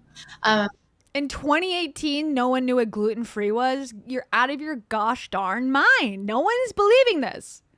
Okay, yeah, you don't know what that means. And it just wasn't, I think it was like kind of the rise of kombucha and like weird drinks and things and all of this stuff. And I never really had read a label or knew what a nutritional panel meant or macro dieting or like any. I just never had really grown up and thought about it. And I had gone to doctors trying to figure out what was wrong with me. And really what it came down to is fundamentally what you put in your body can affect the way you feel. Preach. What? And I just went on this like health journey. I became obsessed with products and food and ingredients. And I grew this passion for cooking. And I just felt like I can just do this on my own. So I went through a pretty intense elimination diet for about 6 months. I lost a bunch of weight. I found what worked, what didn't. And I know this journey for everyone is very personal and individual. But I did find a key ingredient through that really affected me. One was going gluten-free and working out. Oh my gosh, hello. And then apple cider vinegar. And I think it just, after drinking it after 2 weeks, it just really affected the way I felt. And I just loved it. And I was like, this tastes really bad. No. So I was like, I love the taste personally of apple cider vinegar. I drank it. I drank the one that like Katy Perry owns, the Mothers. That's probably why they got screwed. Is because maybe people were confusing it with the Mothers Grind or whatever, and that's like a Katy Perry owned company for the apple cider vinegar, like of the mother they call it or whatever. It's like the non drained one. I drank it when I was insane, and I loved it. Again, personally. How can I make this taste better? And so through this passion journey and cooking and ingredients, I just went to my kitchen and I created the first version of Poppi. And what was interesting is at the time, I remember my husband, the other founder, Steven, he was like, what are you doing? Nobody wants to drink that. And then I finally got to the point where I was like almost sneaking it to him. And he was like, wait, this is good. And he's like, oh, I get it. And he's like a bodybuilder. Like he's like a health freak. He's always been a health freak. So it was really one of those moments that I was like, oh, this is kind of cool. And then I wanted to share with my neighbors and it just kind of just organically came about. There's no way. There's no way that's a real story. Again, that's not how it happened. I believe in my heart of hearts. I don't know anything insider information, but I cannot believe that I just randomly decided to put some stuff together in a bowl, and then I gave it to my husband, and then I gave it to my neighbors, and then Whole Foods showed up at my door. It's like, that's not how it works. So funny. I know you're like, if your husband liked it, that means you're onto something. But I love the general passion of you playing around in the kitchen, it really impacting you and just sharing it with friends. Like just starting organically like that is just, I love just how natural that was, because it's such a great way to get real testing and people's feedback before like spending all this money into it. So you're just, kind of doing it as a hobby. At what point were you and, your husband like, this could be something, like let's create a 24 hours later, because that's the timeline they've presented. Everything happened within a month. Product. I'd been on the road for 7 years. We had just gotten married, like doing the oil and gas thing, right? Which is living on the road in hotels, doing all these things, which I think led to why I wasn't feeling good. Hello. Style. But I do think that I wanted to start a family. I wanted to buy a house and settle down, and the lifestyle just wasn't quite the same. And so I remember sitting at the dinner table. My dad was there. There's always like this through line. He's such like an encourager in my life. And he just said, hey, why don't you sell your hooch? And I was like, is that a business? Is that a thing, or is that a hobby? It kind of just like stuck with me. At that moment, I didn't like immediately go the next week and do it. But about a month later, we bought a house in Dallas, Texas, and we moved to Dallas. And we were like, I'm in the big new city. We're going to go explore. And in January, I got pregnant with our first, which we were wanting. It wasn't like this, like, oh no. But then I was like, oh no, I can't go back on the road. And I am a very hyper person. So I was like, well, maybe I will sell my quote unquote hooch at the farmer's market on the weekends. And after kind of doing that and creating a micro weird kitchen in our living room with vinegar vats, and I'm 3 months pregnant, like what am I doing? We kept selling out week over week, and one of the Whole Foods buyers came by our booth and she was like, this should be in Whole Foods. And that was the first moment that I kind of... So there's no rules in Texas. You can just put vinegar and ingredients together and get a vendor's license and sell it, and there's no health concerns at all. You're just making it in your living room. Again, I don't buy it. The light bulb went off. Oh, we have something here. That is amazing. I can't tell you, Allison, how many women I've had on this podcast, and I've been doing it for 4 years, where they started their business or had the idea when they were pregnant. It's like, you were like, I don't want to live that life. I don't want to be on the road. Let's think about something. And you have this like motivation, versus some people think when you have a baby, like your life just shifts and ends. And it's like, actually your life started and continued to flourish amongst your 3 children, which we'll talk about, which is amazing. So I just absolutely love that motivation. And I think you started, at that time, the business, what was it, with like 15,000? Not too much. $90,000. And we bought a building and started an entire manufacturing arm to our company. It's really incredible. Somehow my dad owned one already. So we just gave him 90 grand as like a tip, but I'm not going to tell you that part. It was like absolutely nothing. We basically, we put in some money, maxed out our credit cards. I went to my sister. She gave us a loan. So all in between. Oh, the sister gave her a loan. The sister who owns an oil and gas company. Her sister owns an oil and gas company. She gave them a loan, and she really brushed by that. So I'm assuming there's millions of dollars in that loan that she got. Okay. That's the differentiating factor. In case you didn't know, a small loan of $1 million was involved. Don't worry about it. Just gloss over. Just keep your baby on your hip while you work at the factory. That's the key to success. Being friends and family, and my dad gave us money. It was like $90,000 at that moment where we were like, okay, let's like legit do this. We opened our own manufacturing facility. We got into Whole Foods. Sales were going great. We did like $500,000 in revenue, and we were like, the natural step is to go on Shark Tank. How do you even have enough supplies with $90,000? You have a building, you got to buy apple cider vinegar and juice and fruit and source all this stuff. How did you do that with $90,000? It's not real.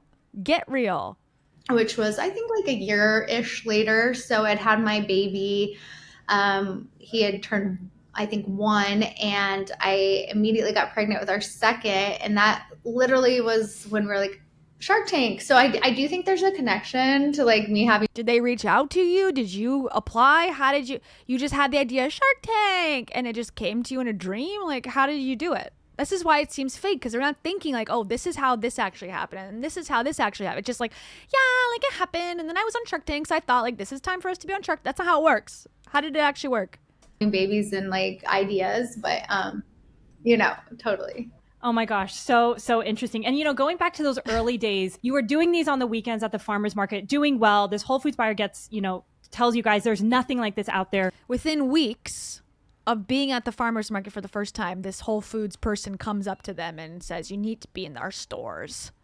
When were you telling your husband, all right, I'm going to quit and go all in? Because like you said, you just bought a house, you have a mortgage, you have your baby coming. Like that's quite a bit of a risk. So what did that timeline look for you? Leaving your job? The second she said it and walked away, I said, we're quitting our job. Like it was like 30 seconds. And he called me crazy in the way of like with a smile on his face. She loves her husband. They have a great relationship. She has to wear a wristlet that says you're crazy to remind her how much she hates him. But they're doing really well.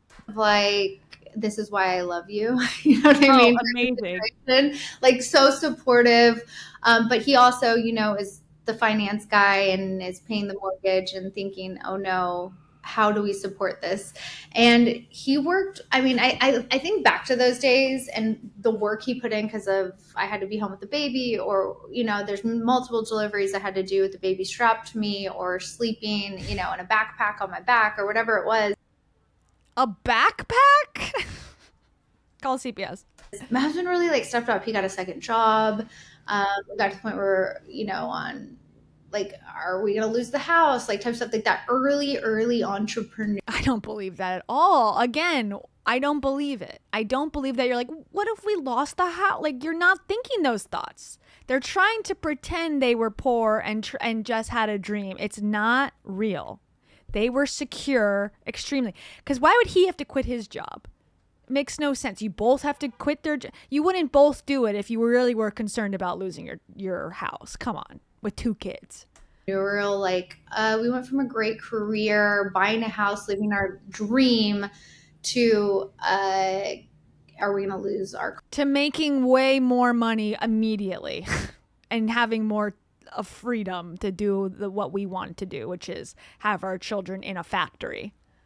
Living our dream... to are we gonna lose our car and our house? Like it's such, but at no point did I lose the thought of like this is something special.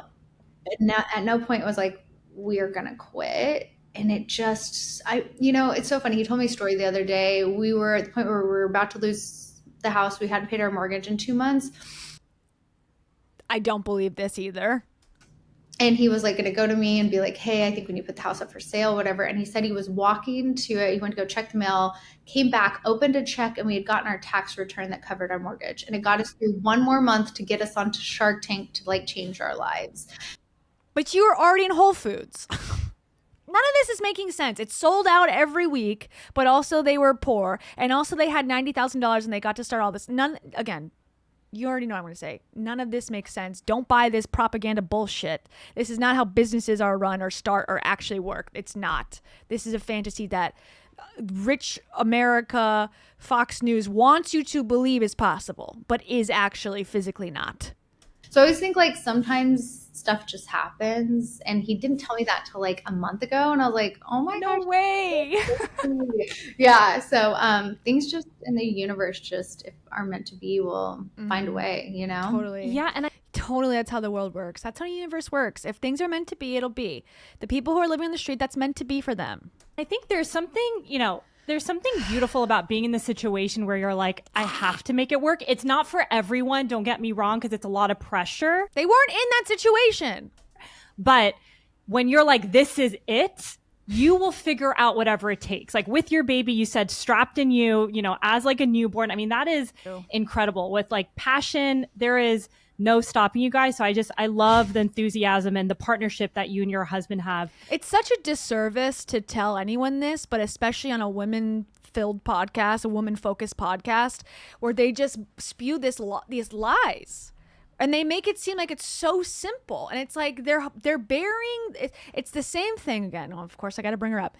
The Rachel Hollis, how did you get the job at Miramax? That fact, whatever happened there, is the differentiating factor between the haves and the have-nots. And not telling people what the actual have is and how to identify it is a lie and a false narrative. And that's what these people always do. They always hide the big thing that made them able to do the successful, shocking thing. They all have drive. They all have ethics, like hard work ethic. They all have supportive families and some money. But what is the difference? Oh, I had a sister who has a multi-bazillion-dollar oil company who gave us a $2 million loan that I didn't have to pay interest back on.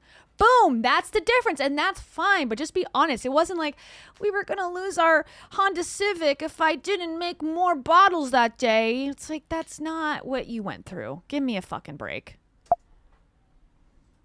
To do that. So, okay, you guys did 500K, you're in Whole Foods, you're like, we're on to something, Shark Tank, everyone is like, that's the dream to be on. And from my understanding, that wasn't like the easiest road to go on, but you were pretty determined. So tell me, how did that entire process work out for you? Because you really needed the money, right, at the time? Yeah, anybody that knows me knows if I have a goal in mind, I will go around you to succeed at that goal. So when it came, oh, that's not a good quality. Everyone that knows me knows I will stomp on your face to get what I want. Oh, when are we supposed to applaud? Are we supposed to applaud now? Or are we supposed to say thank you, give me more? Because that's weird. I don't like that attitude.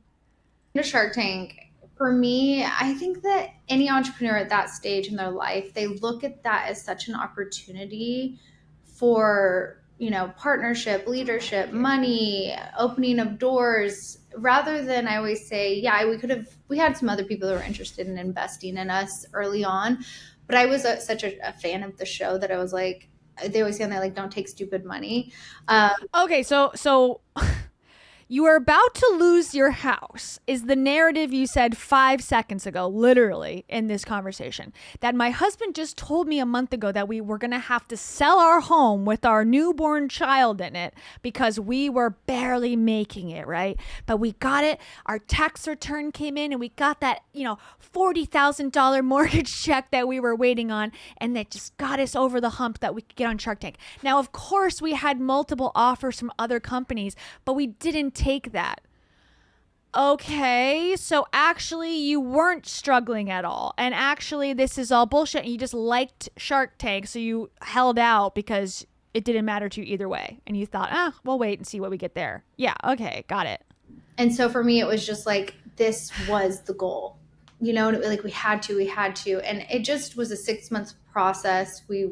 We did it like, I don't think what you're supposed to do. You're supposed to, I think you can apply online. We went to an open casting call and we were in line with 800 plus people. And it was just wild, pitching our little hearts out. But I'm so glad we did that because we just found a way. We did it. We went to that. Like, we just didn't know. We were just like, we are going to make this successful. So spoiler alert, we did get a deal on Shark Tank. But I will say, we got to the point, got onto the show, And still, I mean, if you're on the show, they don't tell you who your sharks are. You don't know anything about it. All the rumors they tell you, they take equity of your company. They don't do any of that. It changed my life. The producers were wonderful. I heard that he took 25% equity in the company. That's the lie. Wonderful. The show was wonderful. And yeah, it just, that's like almost even where like Poppi really got started. Like the previous that was called Mother Beverage, and then we went in, got a deal, and then we went through a rebrand after that. So yeah, well, I mean, I love it. You're like, I'm gonna get on Shark Tank. You went on Shark Tank. Like, was the process, so you waited in line, like did they get back to you quite fast, or was there a follow-up? Like, how is the filter process for, you know, being a company on the show? Yeah, well, my dad, I mean, they called. So interesting throughout that whole process. It's very like, thank you, we'll let you know. And then 2 weeks later, you get an email. Yeah, it's not like, you do not know if you're going to make it.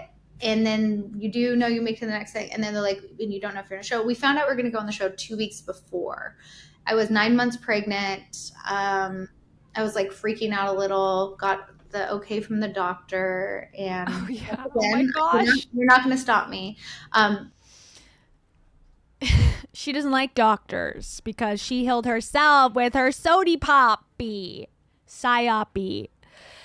Okay, let's move on from her. But before we do that, I have to see Steven, the hubby, and he calls it my soda company. So they both call it my soda company. Mine, even though they're married and partners and they met to have ice cream at the mall. They were not matched by a government think tank called Turning Point USA here to make us think that the American dream is still alive and well. For sure not. For sure. Okay, this says, before I sold my soda company, Poppi, for nearly $2 billion. Okay, here's what he has to say.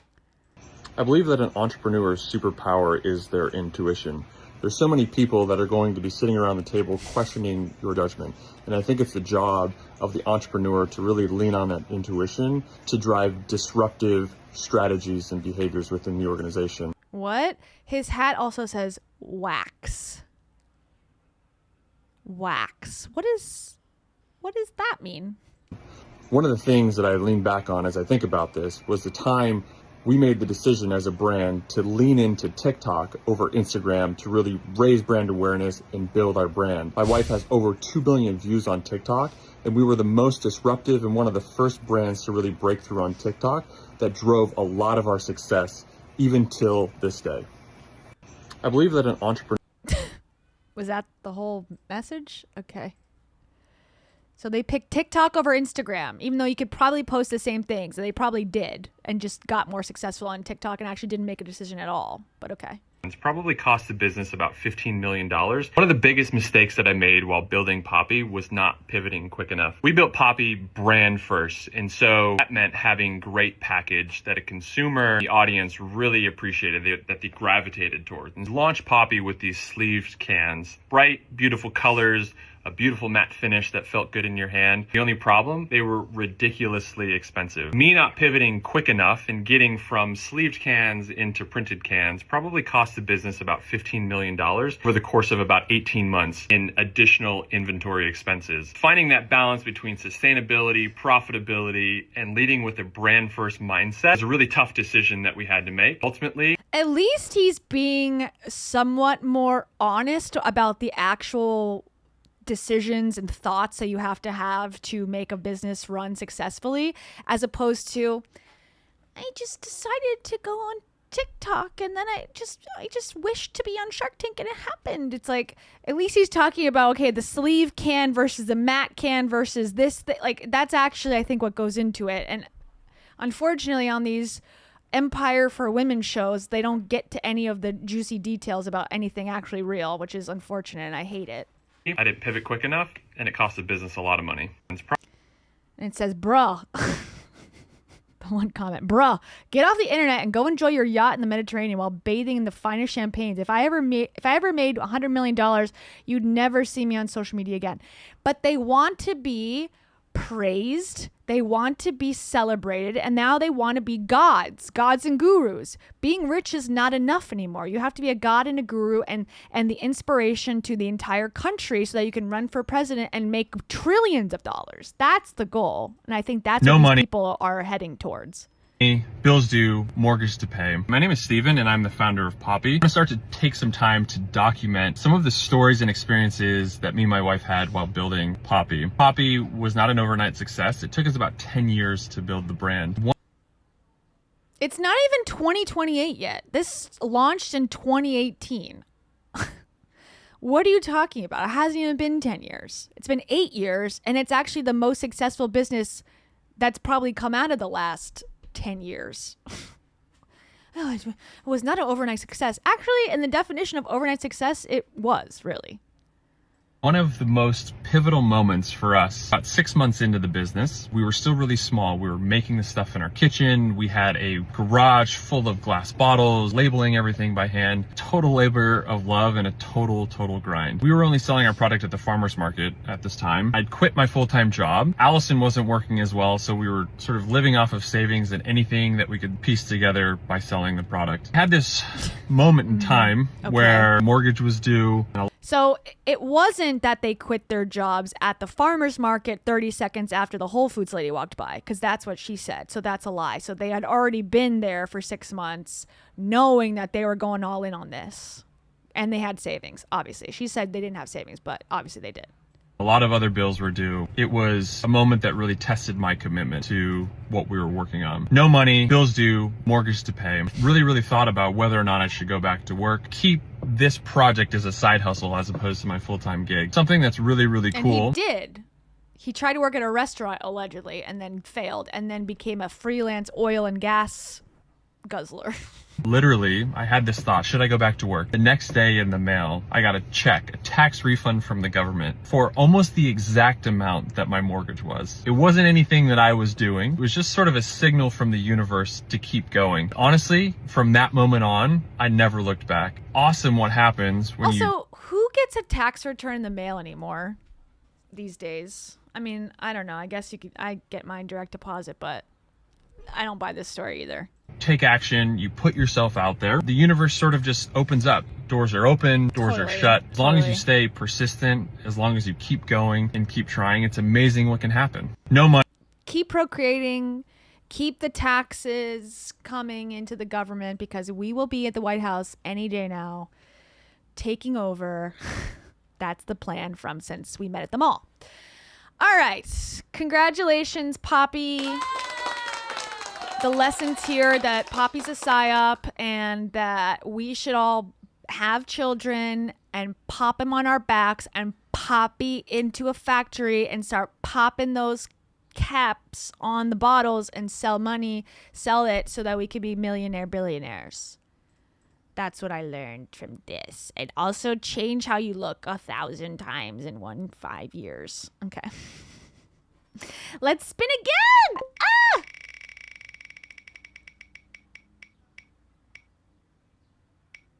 Okay, this is going to be a short one. Similar to what we were just talking about. So 2 products. Tati Westbrook. Okay, do you know who this is? Tati Westbrook is is a YouTuber who is famous. I'm going to follow her. No, I'm not. Famous for getting in a cat fight on, or a drama with James Charles and, mostly James Charles. I don't even know if the other guy was in it. Jeffree Star. In the Shane Dawson era when that was all happening. Okay, so she does makeup tutorials and makeup bullshit, whatever. But now she's calling herself a biohacker, and she's got a new product. So people are saying on Reddit specifically that, is this her way of going down the wellness grifter pipeline? I say yes, of course. They all go down this way, especially now that like someone like Mel Robbins is selling protein shots. All these people who are after money are going to go after these health products. It is what's hot right now. The beauty industry is kind of, risque these days and toxic and whatever. So now they're going to heal themselves. They're going through a healing journey and they have to sell their AI products to us. Okay. So this is what it is. It's called Unfair Advantage. Now, what is this? Let's hear. I think I dropped something on the floor that I need to. Says, I'm back in the wellness space and it feels so good. Go-go juice is what it's called. Go-go juice. Okay. There. It is like the fizzy sticks from that one MLM. Who remembers which MLM that is? I think it was, I don't know if it's around anymore, but like all the MLM girlies were like, I need my fizzy sticks to survive the day. Oh, also, you see this bruise? This one, it's not horrible. I was walking down the street yesterday and I was looking at myself in the reflection of the window, okay, Narcissus style, and I walked into a metal garbage can, full body, and this was the site of impact. So quite embarrassing. Don't look at yourself. Just imagine yourself, with a bag over your head, and don't look at yourself, because then you're going to hit trash and then people are going to look at you like you're insane. Okay, so here's her miracle drink. It's now available. It's an energy drink loaded with so much more than just caffeine and tastes unreal. It's so unfair. Okay. So unfair. So here's the drink. Wait, is there any audio? No. There's a kitty meowing. So it looks like an AI video, everyone is saying, which I tend to agree. Okay, but that's what it is. So it's RY. Let's see. A disadvantage that becomes your greatest strength once you face it and conquer it. That's what unfair advantage means? No, it doesn't. Okay, here's a poem. I didn't start with an advantage. I started with doubt, with fear, with setbacks. There were times I thought it wasn't going to work. Times I almost walked away. Again, this is an energy powder company website that we're reading right now. There were times I thought it wasn't going to work. Times I almost walked away, but I didn't. I kept growing. I kept learning. I kept showing up when it would have been easier to quit. And somewhere along the way, everything that felt like a disadvantage started to change. It became clarity, it became strength, it became discipline. Everything that tried to break me was used to build me. So unfair. I don't understand the branding of this. I don't get it. What is happening? Okay, but this is what it is. Unfair go-go juice. So it does not contain real fruit juice, though, in case you were wondering. It says that clearly on the front. It's got no artificial colors or sweeteners. Okay, how to use it. You put it in water and you drink it. Don't drink more than 5 a day or you'll explode. Okay, here's her describing it. New brand. I went ahead and launched the cleanest, tastiest energy drink that you can find. This is coming from a very picky woman with gut issues and allergies. I just needed. Why didn't you try Poppi? It solved the other lady's problems, and she made $1 billion from it. More than $1 billion. Something for myself that would give me a boost on the daily that also tasted incredible. This is go-go juice. It's going to give you incredible get up and go, focus, energy to slay the day without jitters. We have 75 milligrams of caffeine from guarana seed extract. I feel like she's targeting the toddlers and tiaras community, the baby pageant community with this. Our first flavor is sour raspberry, and it is so beautiful. A little bit tart, really sweet, no weird aftertaste, no artificial anything. We are sweetening with monk fruit and katemfe fruit, not stevia. The formula is also supporting your gut. We have prebiotic soluble fiber. We have trace minerals to help support hydration, a phytonutrient blend loaded with antioxidants, chromium. Yeah. Every time I say yeah, I always think of Liar Liar. Yeah, in your bra. Which is a line from Liar Liar. Okay. Potassium, a B vitamin panel, and methylated B12 instead of cyanocobalamin, which is what we commonly see in most energy drinks. I prefer everything methylated. You're getting 100% coverage of your daily. This is a makeup tutorialist. Okay, why is she talking about psychophylates to us or whatever she said? She knows. She's been in the lab in her living room making this, her own ingredients. vitamin C in every stick pack, which is foundational for collagen production. A lot of us think it's just for immunity. Oh, no, no, no, it's not. We are even using food sourced C from acerola cherry, my favorite new word. Once you hear it, you will not forget, and you'll be reading labels and you will look to see if the vitamin C is lab made or if it is coming from food like ours. It's a level up, gentler on the tummy. Everything A to Z is so thoughtfully crafted where you're going to get your energy boost, but you are also doing something great for your body. It tastes great. It makes you feel good. It gives you energy. What more would you be after with a fun drink? Oh my God. I legitimately never get sick of my own product, ever. Have you heard of my new brand? So that's what she's up to. And that definitely is real. That's what it will look like if you buy it. She's been doing also a lot of live streams, excuse me, about the product. I don't want to watch them. She's actually doing one like right now, so it seems. Let's see. Let's tune At in. me. Oh my God. I literally, out of the corner of my eye, I was like, am I seeing things? Is there a ghost in my room? I think there's a creature or something. I'm like, Tati, don't be psychotic. And then I turned. That's what you guys should be watching right now. Real entertainment, not this channel. Okay, here's the company. We don't have to watch the whole thing, but here's her talking about her new product. It's very good. Are you kidding me right now? We've always had This notes. is my notes. Looks really good. Free shipping, guys. Are you joking me? I am a professional.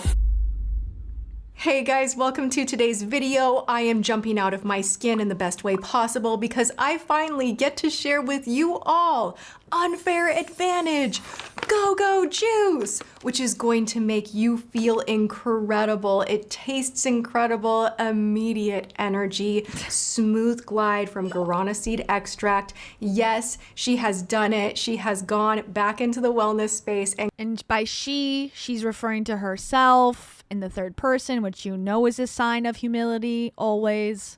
Created a functional nutritional beverage, clean formula, no artificial flavors, no artificial colors, and a bunch of ingredients that are of course going to support your hair, skin, nails, gut, energy, cells, just all of it. Your cells. It's going to support your 5G Wi-Fi. It does everything. Have jam-packed in Go-Go Juice. Did I mention the taste is phenomenal? Yeah, the packaging. Literally, it looks like a scam. Like, I have not seen more of a scam package in quite a while. It looks like AI, number one. And then number two, it looks like it's fake.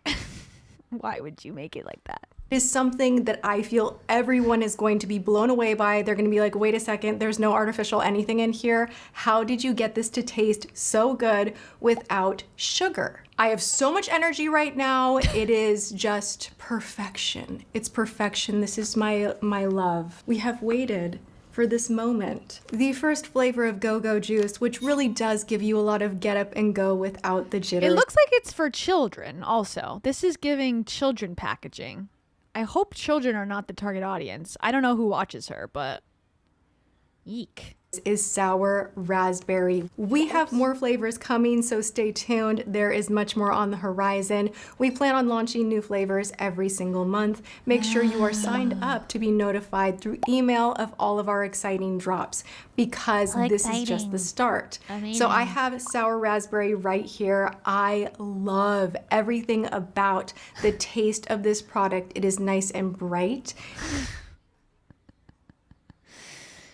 Oh man, what the hell? Tati Inc. I'm assuming that this is, you know, a white label product that some company is, you know, making somewhere else in China, and they're shipping in with lead, and it's gonna be, you know, will this upset my stomach? Most people do great with it. It actually includes prebiotics to support digestion, but if you're new to those, start with 1 serving. Will this help my skin? It supports it. So that's a no. What does functional mean? It means your drink actually works. Not just energy, but digestive support, minerals, and nutrients your body can use. What are ionic trace minerals? Essential minerals in a form your body can actually absorb. Still wondering. Where is Unfair Advantage produced? Right here in the USA. Okay, I was so wrong. Produced in a professional facility that follows strict quality and safety standards. Okay, it's not from China. I was wrong. I apologize, everybody. Is it FDA approved? The FDA doesn't approve nutritional supplements or beverages, but they do regulate them. We only use ingredients that are GRAS, generally recognized as safe. Okay, so no. Where do you ship? We currently ship in the USA. It's going to arrive in 1 to 5 business days. Amazing. Okay, so that's what she's up to. Our why is, like I said, a poem. That's so unfair. And you can buy this for $40, $2 per drink. What a steal. And you can drink up to 5 a day without dying. So, you know, I think she's doing good. And I think she's going to start a biohacking podcast any day now because she is a biohacker. And that is her new personality. She's a biohacking enthusiast, spiritual aficionado. So my prediction here is this is a launch. Her videos are fairly, you know, about makeup, beauty tips, what has worked for her in the past.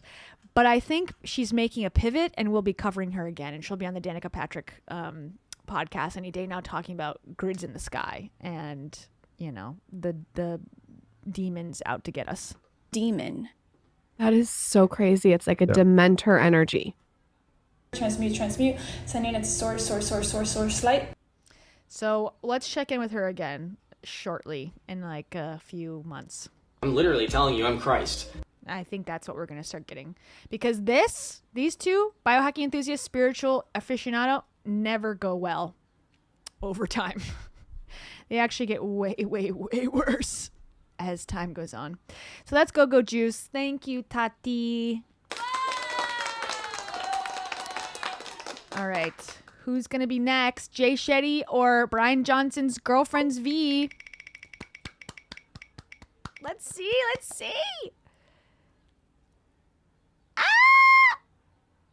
Jay Shetty!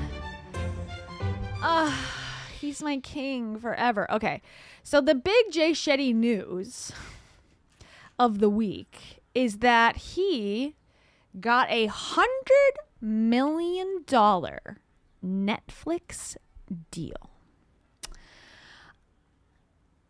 Oh, what is this? Spotify advertising drops. Oh, I thought like dropped. I think it's dropping like they're starting it, not dropping like they're ending it.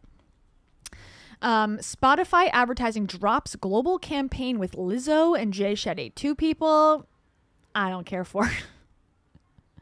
Spotify enlists Lizzo and Jay Shetty to show advertisers what fandom looks like. Okay, I don't know what this is. The biggest story is that he's got a $100 million deal. Let's see what he's got to say on the matter. I've been hinting about moving. Okay.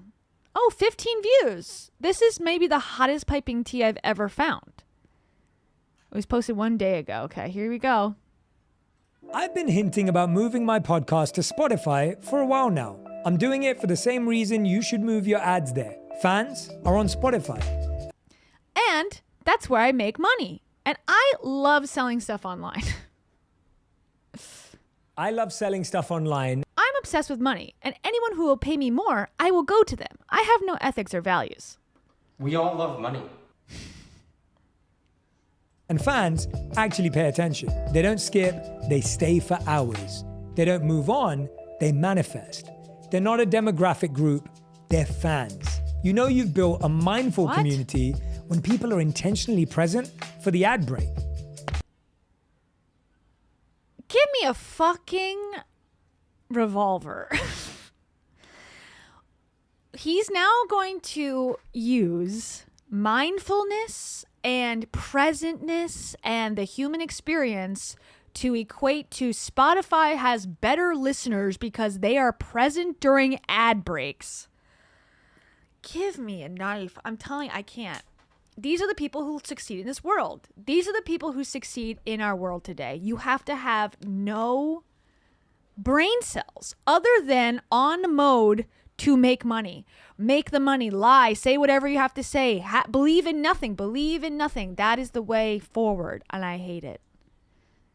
That's what he's saying. Spotify advertisers, listen up. People here are in line with my chakras.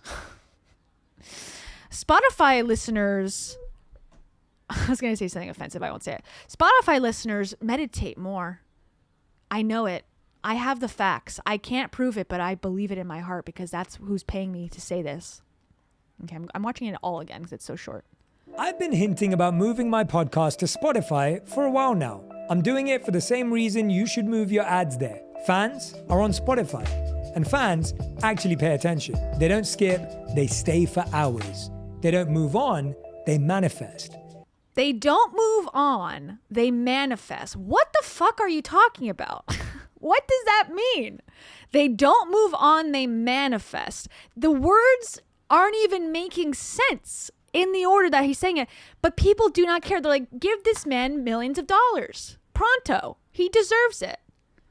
They're not a demographic group, they're fans. You know you've built a mindful community when people are intentionally present for the ad break. So, are you ready to talk to fans? I hate it so fucking much. Okay, so that's Jay Shetty's hot take. I'm sure Lizzo's doing the same thing because she's on the outs of the industry, so she's needing some money. She's canceled. Okay, here is. And the last person to get $100 million Spotify deal was Joe Rogan. So, are we that surprised? It's a self-help podcaster, Jay Shetty strikes deal with Netflix and Spotify worth up to $100 million. It's insane. This guy's been pushed down our throat so deeply that he is now profiting. This is Mark Zuckerberg's fault, honestly. They pushed him on Facebook to the point where these advertising companies believe that he's got all these followers. I don't know. It's like the chicken or the egg. Did the inflated numbers make people think that he was important and then real people actually watched?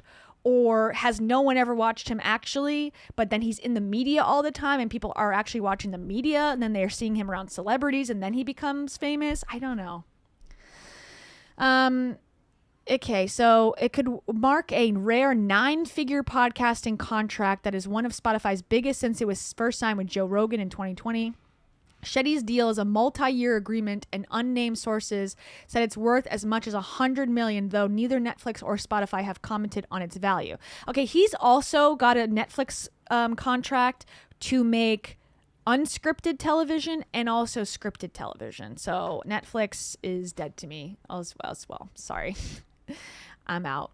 The agreement is one of the first major deals struck by Netflix and Spotify since the streaming services announced a joint video podcast venture last year, through which Netflix began airing episodes of some of Spotify's biggest video podcasts. I gotta say, I have 0% interest to watch a podcast on Netflix. I've seen it pop up a couple times now, and I'm like, I will watch that on YouTube, or I don't want to watch it at all. I'm gonna listen to it while I'm walking around. That's my personal take. I don't really see the value of putting a podcast on Netflix. Netflix is for shows to me, and I'm comfortable with that. I don't think having them be like podcasts that are videofied, the only reason to do it is to clip it. It's not that people want to watch two people talk for 2 hours in a studio, I don't think, but what do I know? I'm a dumb idiot. He's the smart one, the messiah of us all, I know. Okay, his deal with Netflix and Spotify comes as his deal with iHeartMedia, which signed him in 2023 and handled ad sales for On Purpose lapses. Okay, he's 38 years old. He's an author, wellness influencer, and former monk, launched On Purpose in 2019, and has since hosted guests including former First Lady Michelle Obama, Selena Gomez, and billionaire Kim Kardashian. Okay, so Rogan renewed his deal with Spotify in a $250 million agreement. In 2024, SiriusXM struck a $125 million deal with Call Her Daddy and a $100 million deal with Smartless. hosted by actors Jason Bateman, Will Arnett, and Sean Hayes. NFL stars Jason and Travis Kelce inked a $100 million deal for their New Heights podcast with Amazon's Wondery in 2024. So if you're a celebrity and you have other celebrities on your podcast, you too can be a multi-millionaire, according to Spotify. Which is such a shame because like This American Life is the best podcast out there. Like it's the best podcast you can listen to in your life. And yet it will have to beg for money forever. And that's a shame, but that is the way of the world. The easier, the better. The lower barrier to consume, the more money, the more success you'll have. Okay, so just talking about this. So that's Jay Shetty's news. What else has he got? Yeah, he Netflix woo podcaster and new deal. Netflix, Spotify acquired Jay Shetty on purpose and $100 million. So I guess maybe they'll be off of YouTube, which honestly, good. I don't want to see him on YouTube anymore. Actually, the only thing is I do watch his stuff kind of a lot on this channel, so we probably won't be able to anymore because Netflix is like notorious for copyright striking. What is this? Matthew McConaughey on Before You Waste 2023. Watch this. Okay, I don't know how that made it. We could listen to Jay Shetty talk to Tim Ferriss, but let's do the other one first and then we'll wrap with that and see how long we can stomach it. So the last one is Bryan Johnson's girlfriend's vagina. And should we spin the wheel for that? I can't. We'll just hope that it lands on Bryan Johnson. We got lucky! Yay! Ah. Amazing. Okay. So you all know Bryan Johnson, the guy behind Blueprint, the guy who never will die because he's spending millions of dollars and it's really important to give him your money and to buy his products, and that he's, you know, he really takes this serious. He's also starting a religion about not dying, yada, yada, yada. It's all bullshit. You know, he doesn't believe the things he's saying, in my humble opinion. He's just saying it because he knows how to get media attention and he loves attention. And now he's doing that again by expanding his protocols to his girlfriend's protocols, because now he can market and capitalize on both men and women's health. Before, when he was a lone wolf, he was only being able to target the men, even though he would say, yeah, this is applicable to every single person on earth. Now he can like really claim it. Anyways, one of the car talk guys died of complication of Alzheimer's. Who's that? Car talk. What's car talk? Let me know. Okay. This is Bryan Johnson on Twitter. So his first tweet from April 29th of this year says, quote, just gave Kate oral sex. Good night, everyone. Okay. Bryan Johnson doesn't just do oral sex to anyone. You have to have a high class microbiome, vaginal walls. And he needs you to know that. That's his requirements. You need a 10 out of 10 vaginal score for him to even explore. So he just said what he said. And then he had to clarify why he is okay with it and why he's literally down to go down. It says, this is her vaginal microbiome report. There's nothing sexier. Nothing sexier. 100 out of 100 score. Top 1% of all vaginas. Her sample is dominated by the single most protective bacterial species a vagina can host, Lactobacillus crepitus. Only about 25 to 30% of reproductive age women globally are L. crispatus dominant, and dominant usually means above 50%. Kate is at 98.7. Wow, she's so much better than us. Oh, I love it. Good for her. The lab found nothing bad to report. No Gardnerella, Candida, STIs, opportunistic pathogens, aerobic vaginitis markers, etc. Oh, why doesn't my boyfriend, who doesn't exist, just talk about me, post me on his social media? This is what I'm asking for. Post my medical records, babe, please. I say the void of no one. This is linked to lower risk of BV, UTIs, yeast infections, HPV persistence, HSV2, and HIV acquisition, preterm birth, and improve IVF outcomes. A vaginal microbiome is downstream of everything: sleep, glucose control, stress, gut health, sexual health, immune function, what you eat, and what you put in. Right? Here's the chart, just so you know that he's not lying. It's 100 out of 100. She is special and better. Okay, then she responds. Hi everyone, Kate here. I know this seems unhinged, but oral sex isn't talked about enough. I think it is, actually. I think I got my fill of oral sex talk on Twitter today. But okay, you're right. We need to talk about it more. Oral sex carries genuine risks. HSV1, oral herpes, can be transmitted to the genitals and vice versa. HPV passed through oral. Okay, all right. And oral blah, blah, blah, blah. Okay, she's talking about that. The bacteria in saliva can also disrupt the vaginal microbiome, and studies have linked receptive oral sex to higher rates of bacterial vaginosis. Oral sex is great.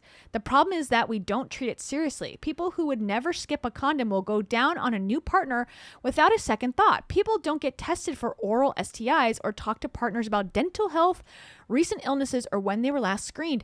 It's a public health gap. I'm grateful I have a partner who takes my health, his health, and our collective health seriously. Be safe, lovely humans. And then he says, well said. Probably because people are dogging on him in the comments, like, why are you posting about this? And it's an obvious pivot away from the point of what he was posting about, which is not about oral health safety of America and, oh, you should talk to your partners about their dental care. And the last time that's not what he said. He was saying, I have the best woman, and I know that because her score of her vagina is 100 out of 100. And that makes her the best woman, and therefore I am the best man. But, you know, we're not allowed to say that. And then someone says, what's the pH? What's the pH? Love it. Below 4.5, which inhibits virtually all known pathogens. Someone says, measuring your girl's pussy is crazy. That feeling when your boyfriend publicly talks about your vagina but says that it's the top 1% of vaginas on Earth. Then this person says their girlfriend's microbiome is on the bottom 5%. You know what? If you're having a good time, maybe that's what we all should aim for, the bottom 5% of vaginal scores, so we can just know that we had a good night. I don't know. So there you go. So what he's up to these days is traveling with his girlfriend, talking about his girlfriend's vagina, going and predicting his jet lag. Go to bed, same time every night, non-negotiable. If kids, tell them they're on their own. You have a schedule to keep. No kids, no excuses. Best thing you can do for yourself and others. Better mood, more willpower, clearer mind, better human. Tell your kids you're on your own. Great advice from a person who doesn't have kids. Men, take a break from whatever you're doing and see how many push-ups you can do. How many did you do? It's a predictor of your heart disease risk. 20 reps plus is linked to a 75% lower risk. Very exciting. You can't go on a rich person's yacht or fly on their private plane or live in their mansion. You will, however, eventually get access to their longevity therapies. Okay. So we should support Putin? Is that what you're saying, Bryan Johnson? Hi, everyone. X is shutting down communities tomorrow. Download the Don't Die app and stay in touch. I'm meeting Karen. Okay, here's another one. Here's a photo, right? They're on a first-class flight. Okay, looks good. They got their protective gear on. All right, this is the post. I'm meeting Kate's parents for the first time. Do you think they'll like me? I'm flying 17 hours. She's from Australia, and international travel increases aging. But I really love her, so it's worth the cost. So he actually is dying for this woman, and she needs to know about it. No. That's her, actually. That's her voice. So he's willing to sacrifice it. Thanks for the feedback, everyone. I shouldn't discuss her 1%. vagina. My NTEs, don't know about that. It was Blood Boys, Shrooms, the ultrasound pic, and 5 Mio. What should I talk about? I don't know what half of that is. Modern life has tricked us into thinking travel is good. It's kind of barbaric for the body. Last time I went to Asia, we measured my biomarkers. The data was bad. 9 days for blood glucose stability, 9 days to re-entrain my circadian rhythm, 18 days for sleep architecture recovery. The research, people who travel constantly for work, 3+ weeks a month. Well, yeah, I don't think anyone thinks 3+ weeks a month is good for you. Reported jet lag is linked to memory region shrinkage in flight crews. Your immune system takes a hit. Dry cabin air dries out mucous membranes. It's like, well, then what do you want to spend your time doing? Like, if you don't want to travel, you want to stay at your house and do routines all day, that's fine, but that is not a lifestyle that I want. So stop trying to convince me otherwise. It says, if you're budgeting your international trips, I'd suggest no more than once every 3 months. Evidence shows you need 1 day per time zone to retrain, and East is worse than West. Once Kate gets back, she's starting the female protocol. This also means she can't travel internationally for at least a few months while we collect baseline measurements. So he's trying to keep her in the house. Don't leave, baby. I'm going to entrain you, and I need your biomarkers to be baseline. He doesn't want her to leave the house so he can stare at her world-class vagina. The body understands time zone changes as trauma. I hope that this is my last international trip for a very long time. Okay, so he doesn't want to see your parents again. Kate. He wears an umbrella. He's like, I don't care. First GLP-1s, now this. Others will follow soon. Don't die. Is the sunrise on the horizon? Okay. Took a nap today because I'll be up past my 8 p.m. bedtime tonight. It's better to front load sleep than try to make up afterwards. It protects against impairment and the debt can't be fully repaid. Also keeps your circadian timing stable. I think he's really unhappy. Right? Or do you feel like he's a totally healthy person? Because it seems like no matter what he does, he's always not doing well enough. And I'm sure that has nothing to do with how he feels about himself. Why the heck are you at the Enhanced Games, a place that people are allowed to take PEDs, things like steroids and peptides? Yeah, career change. Like, I'm all in now. I'm gonna start taking enhanced drugs. Are you going bodybuilding? I mean, actually, be kind of fun. It'd be a fun experiment. Okay, he's not a serious person.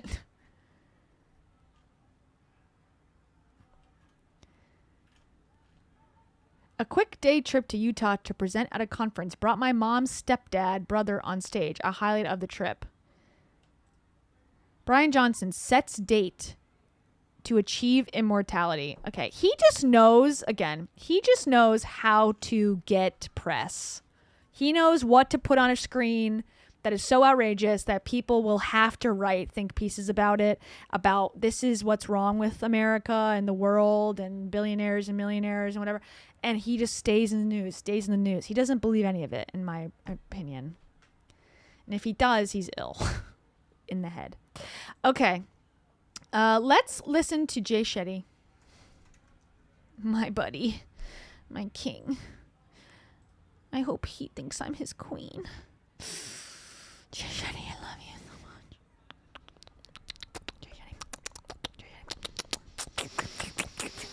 Shetty. Look at this. Look at him. The Shetty mindset. He looks so good. Looks like a mugshot, actually. Tim Ferriss, okay? I've been promising to watch this video for quite a while. It's 2 hours long. We are not going to sit here for 2 hours. I refuse to give up my body score for you for this channel. If you just get off. Okay. Let's hear what he's got to say. If you just get off social media, I'm with you. Social media for 2 weeks, it will do the same amount of good for a lot of folks as 10 years of therapy. What advice is... Okay, well, you lost me, Timmy. Why does everyone want to eliminate therapy? Now, okay, here's actually a great point. Something I've noticed. These types of people, if you use a GLP-1, if you get gastric bypass surgery, you're cheating, right? You're cheating to lose weight. It's better to do it the real way, the natural way, whatever. Don't take depression medication. It's not good for you. It's not good for you. You need to like suffer through and like pull through. But everything is trying to get out of therapy, which seems to be the equivalent of like going to a gym every day. It's like go to therapy over and over and over again. Talk about your feelings, talk about your emotions, work out the emotions. But yet they all say, no, hack it. Just this one simple trick will eliminate 20 years of therapy. It's like that's very against all the things you believe in on the other side, in the physical realm. Anyways, okay, here we go. I can tell you, literally was getting some texts on the way here from a few people I've been interacting with a lot.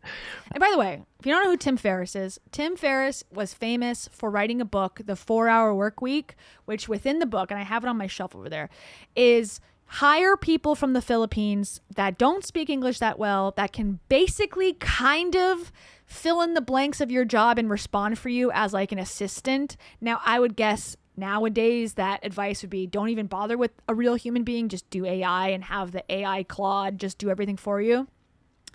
But that's his thing. Like, only work for a few hours and then pay people a lower wage in a different country to do the work for you. And yes, it won't be perfect, but people are stupid and they won't really care. That's his advice. That's how he got famous. Before that, he was a professional salsa dancer. I don't know. And then he became a course scammer and then hired people to do the work for him, to make the courses, to make the scams for a lower price. And then he lived in a foreign country that was cheaper, so he could take American money and put it towards an international lower priced lifestyle, save money, work in the market, and then, put money in the stock market and then I guess profit. So that's his genius plan. That's what it is.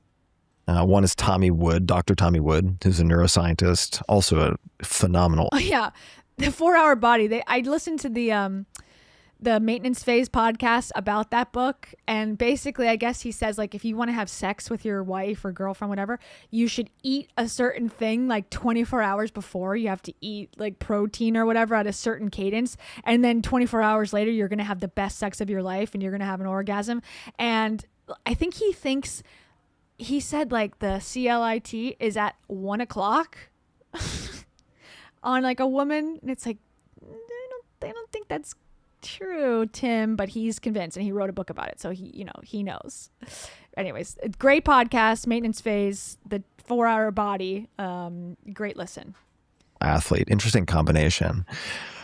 Looking at, and we'll probably get into this more deeply, but different fuel sources for the brain and extending your cognitive runway. So in life, if you, as I, for instance, have a lot of neurodegenerative disease in your family.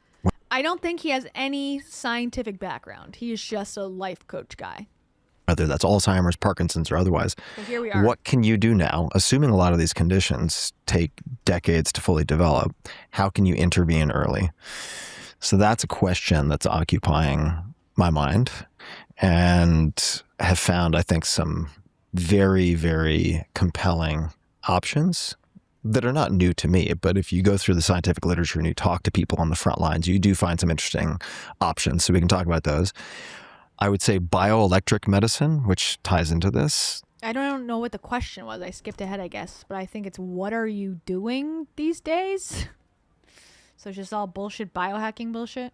In other words, microchips and electricity over pills. A lot of medications have off-target effects. Mm-hmm. So you have a problem or you want to prevent a problem, you take a drug.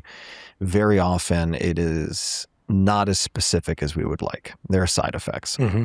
There's a burgeoning field of bioelectric medicine that can be applied a million different ways.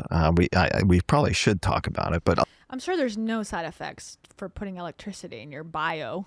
I'll give you an example. Here's a crazy example.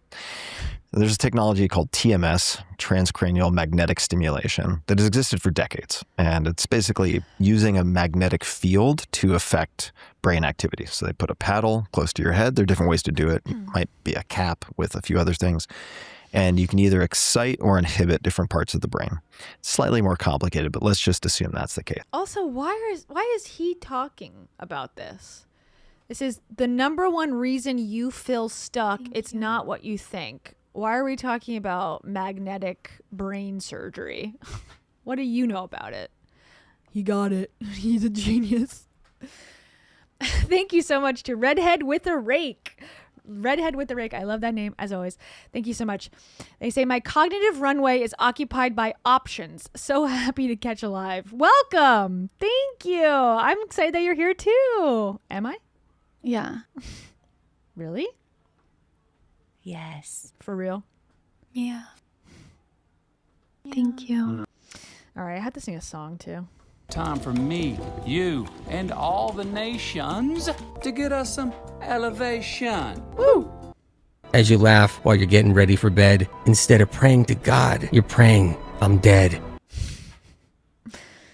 Okay. One more. Thank you, Redhead with the Rake.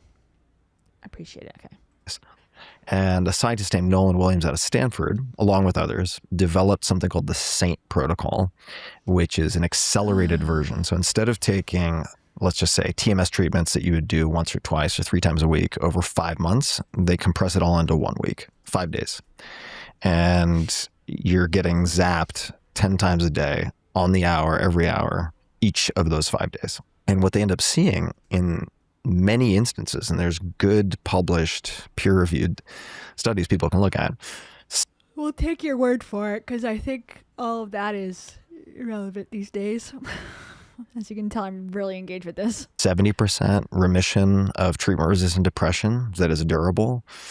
You start to see impacts on things like OCD, generalized anxiety disorder. But one thing that I experimented with recently, this is maybe 4 months ago, because I have diagnosed pretty severe OCD, which I think can be a superpower, but can also be a super handicap. Also, just look at my family.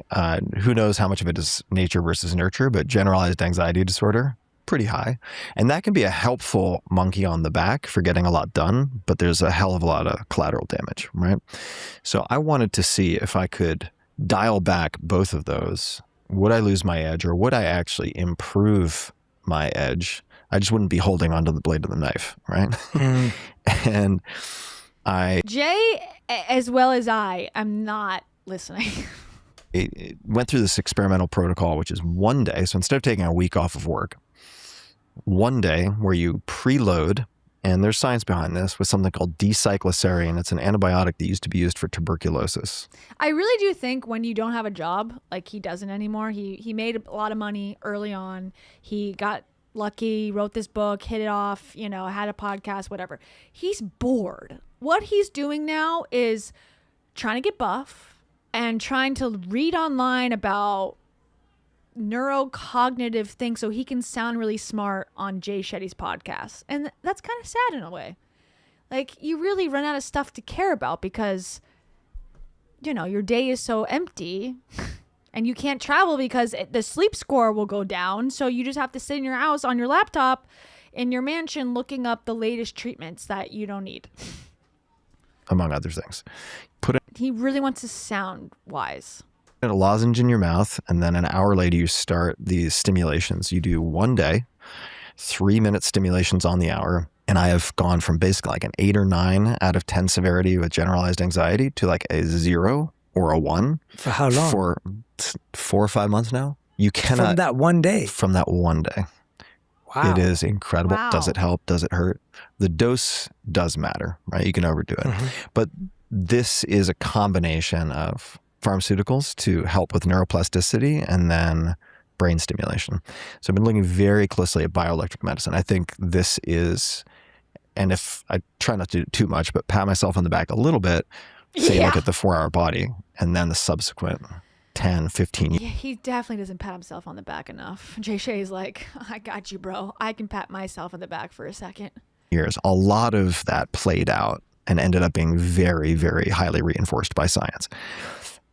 I'm placing a lot of my bets intentionally. And then on the more philosophical side, but intensely practical, I don't think... It's like a horrible dinner conversation to have. Or like at a party, someone's just talking to you. You're like, what the... Leave me alone, please, please. Let me listen to the music in the background. Well, philosophy can be inert and kind of flaccid if you choose the wrong approach. But ultimately, if you're trying to... He's flaccid? That's unfortunate. Decide on values, you're not going to do a randomized control trial on that, right? Yeah. You have to find your way. And fortunately, people have been attempting to do this for millennia. And I would say that in the last few years, especially, there's a great book. The way he's breathing is uncanny valley for some reason. Like he's trying to make it sound like he's breathing and not AI. But it's not working. Called Already Free, I think it is, by Bruce Tift, that discusses kind of two complementary approaches, which are the, let's just say, developmental achievement approaches that Western psychotherapy might take, or self-help broadly. How do I improve myself? How do I change my circumstances? But then on the Me too. I might be also horrible if I had money. We'll never know, because at the rate I'm going, it ain't working out for me. But, you know, I could also just be talking about nonsense all day. This is what I'm doing because I am poor. What would I be like if I had money? I don't know. Probably different. opposite side, a perhaps let's call it more Buddhist approach, although it's not unique to Buddhists or Buddhism alone, the acceptance piece, right? Recognizing what is, allowing what is. And it's a balancing act to do both. But I've been so, I would say, for decades, most of my life focused on the achievement piece. And there's a lot to be said for it, a lot of upside, but paying also attention to the approaches, the practices that cultivate the other side. Because guess what? None of us have as much control as we might like to think. So especially once you add in other humans. I control the universe, actually.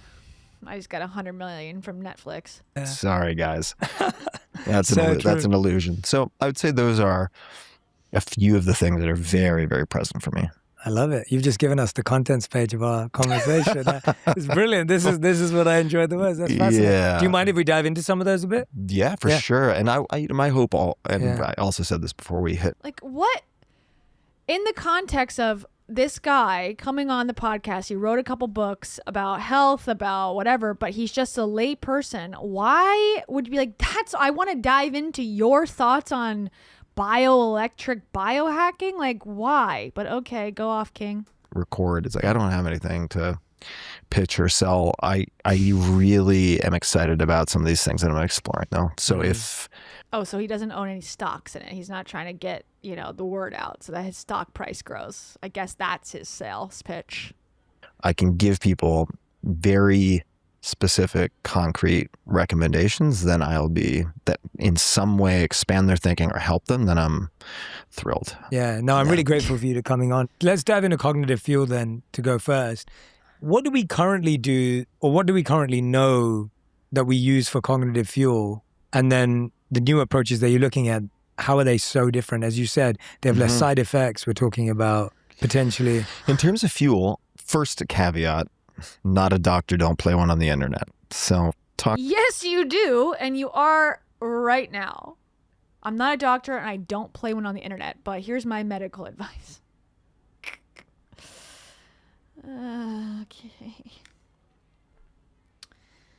Okay. What's the best recipe for fried chicken? That's what I want to know. to your physicians. However, here's my what I will cents. say is it's helpful to think of the brain like you'd think of musculature. Right? The mind-body separation duality is a complete falsehood. So everything is really, really tightly interrelated. What I will say is that if we look at the extremes to inform the mean, this is something I like to use as a heuristic. Right? You can learn a lot by studying the extremes in athletics, in business, the best and the worst outcomes. And that tells you a lot about the middle, but not the other way around. Like if you study the average the ideal customer, the A, B, or C in the middle, it doesn't actually help you solve the edge cases. All right. So if we look at, let's just say, his breathing drives me insane. Okay, let's go dive in. Like, it's so important what I'm about to say. I gotta take a huge breath because I gotta give my 2 cents on something I Googled last night. Alzheimer's. Right? Some people, some scientists, some doctors refer to Alzheimer's as type 3 diabetes. Why? Because the brain, and there are many factors that go into this, can end up in a state where it's very bad. Why is he hiccuping, breathing, burping every 5 seconds. Something's wrong. At utilizing glucose. Insulin insensitivity, you're basically diabetic in your brain. And I'm simplifying here. But, for instance, and I've done this with relatives of mine with Alzheimer's, you give them... He's done this with people with Alzheimer's? Insensitivity, you're basically diabetic in your brain. And I'm simplifying here. But, for instance, and I've done this with relatives of mine with Alzheimer's. He's done this with relatives of his that has Alzheimer's. Okay, he's got multiple relatives, he's claiming, that have Alzheimer's. Yeah, okay. I'm going to take what he says serious. You give them an exogenous ketone supplement of the right kind. Give them a little shot, and I'll do it with them so they're not freaked out. Within 20 minutes, their sentences are longer. Their rate of speech is faster. In some instances, there's something called the clock test, for instance, where you can look at the severity of Alzheimer's or other conditions. Oh, so he knows the secret to curing Alzheimer's. And if he's saying like, well, no, I didn't cure it, but I made it better. You know how many people would pay millions of dollars to give their loved ones a better afternoon? You know, if they could, because Alzheimer's is such an all-encompassing disease and so horrible to witness and go through. But I give them a shot. I give my relatives who have Alzheimer's a shot. They feel so good. And it's real. I'm not a doctor, but like, I found the secret. It's like, that is so fucked up, in my opinion. And you're just minimizing this disease that is destroying people and destroying families and is so hard to deal with. It's like, I improved it just by like mixing a couple things in my basement together. It's like, you didn't. It's by having someone attempt to draw a clock and they just can't do it. And boom, like some type of stage magic, 30 minutes later, they can draw a clock. Crazy. So what's going on? Oh yeah, so he's giving his relative shots, which I think is a drink. I don't know if it's an injection. It sounds like a shot. He's drinking a shot of whatever juice bullshit that he's got. And then he's having them do the clock test. Yeah, that really happened for sure. Yeah, he's having his family members draw the clock and they can do it this time. He has the key to Alzheimer's research. Ketones are an alternate fuel source. And if you ever fast, if you ever experiment with intermittent fasting, which we can also come back to, another thing that has my attention, if you cultivate your ability to use ketones. Who gives a shit what's got his attention? I hate this guy already, sorry. Suddenly you have this very compelling alternate fuel source. I'll give you a third one, though, that is new to me, even though if I look back at my experience. This guy is the most smug asshole I think I've heard in a while, which is hard to be across from Jay Shetty and for me to say this guy is a bigger smug asshole. It's saying a lot. Life through sports. I'm like, okay, that helps connect some dots. Lactate. If you ever have done a bunch of cycling or you go in the gym and you get that burn, all right, well, a big part of that is lactic acid or lactate. Turns out the brain can really use that, not only as a fuel, but it's also a signaling. It's almost it's a signal or a messenger that can produce all of these changes in the brain. And there is, for instance, Tommy Wood introduced me to this, the Norwegian 4x4. People can look this up. Norwegian 4x4 is in effect doing its VO2 max training. And we can explain what that is, but it's not really important right now. We're going to explain 24 things down the road. We can explain Norwegian fasting. We can explain. It's like, just get to the point of what you're trying to fucking say. Basically 4 minutes of incredibly hard. But first, before we continue on this nonsense, Anna Marie Fella. Thank you so much to Anna Marie Fella. Anna Marie says, totally off topic, but I've been dying to ask you, what is the story behind I am standing outside the Cheesecake Factory waiting for it to open? It is one of my favorites, but I have no idea why. Okay. I don't think I've gotten there in the live stream on the Reddit yet to mark the time, but it was Lisa Bilyeu talking about Tom Bilyeu when he had a cheat day because he was like so strict with his diet that he would on a Saturday, I think I remember, that he would go to the Cheesecake Factory outside waiting for it to open so he could eat on his cheat day because he was so starving himself because of his health or whatever and his dedication and commitment to the grind, I guess. So that was what it was about. I'm outside the Cheesecake Factory waiting for it to open. And I'll have to go and find that because it was something related. I think maybe it was a Rachel Hollis interview that she gave, or to Lisa Bilyeu. So I'll have to go find it, but I'll post it on Reddit, on Kia's World Reddit, when I do find it. Me. Unfollow me, but also I want to be relatable. Just had to get that off my chest. Also, it's a lot of self on the shelf. We are in a holy war. I'm on trial for crimes I didn't commit. Thank you, Anna Marie. And also thank you to Amy. Amy says, Betty just posted in your subreddit to help recover from all these grifters tonight. She says, meditate like a monk and send her Gucci collars. Hell yeah. Betty, you are the best. Forever and always. Betty, this is for you. Time for me, you, and all the nations to get us some elevation. Woo! And let's see Betty in her true form. And here is the Reddit, in case you're wondering. Oh, here's Auntie Ray Ray. I'll look that. Oh, there's Betty. Monk Beagle Betty Shetty is here for her free masterclass to help you recover from listening to all the drifters tonight. Oh, look how happy. We love Betty. Uh-oh. Amen. Yippee. Oh, my. I have a dog one now. Why don't you be reborn like me? Get born again, baby. Luckily, I wear this magical amulet. Allah Akbar! Thank you, Amy. We love Betty. Oh, that's such a sweet photo. How'd you capture that? That's really good. It's like eye level. Ugh. We love to see it. Thank you. Allah Akbar! Or let's say stationary That's Russell Brand. Okay, back to it, unfortunately. biking. Yeah, you're getting up to 85, 90% of your max heart rate. Like in the last minute of those 4, you don't think you're going to make it, right? Basically, you're running away from wolves. Okay. And then you take 3 to 4 minutes off and you repeat that again and you do 4 cycles. So you're doing 4 minutes on, let's just call it 4 minutes off, 4 minutes on, for 4 rounds. If you do that, there's a study conducted 3 times a week. And I think it was. This is a guy who got famous for literally shooting the shit and just reading something and then half delivering it as like, hey, this is really good. You should know about it. Is for but I don't stand 6 behind months. It at all.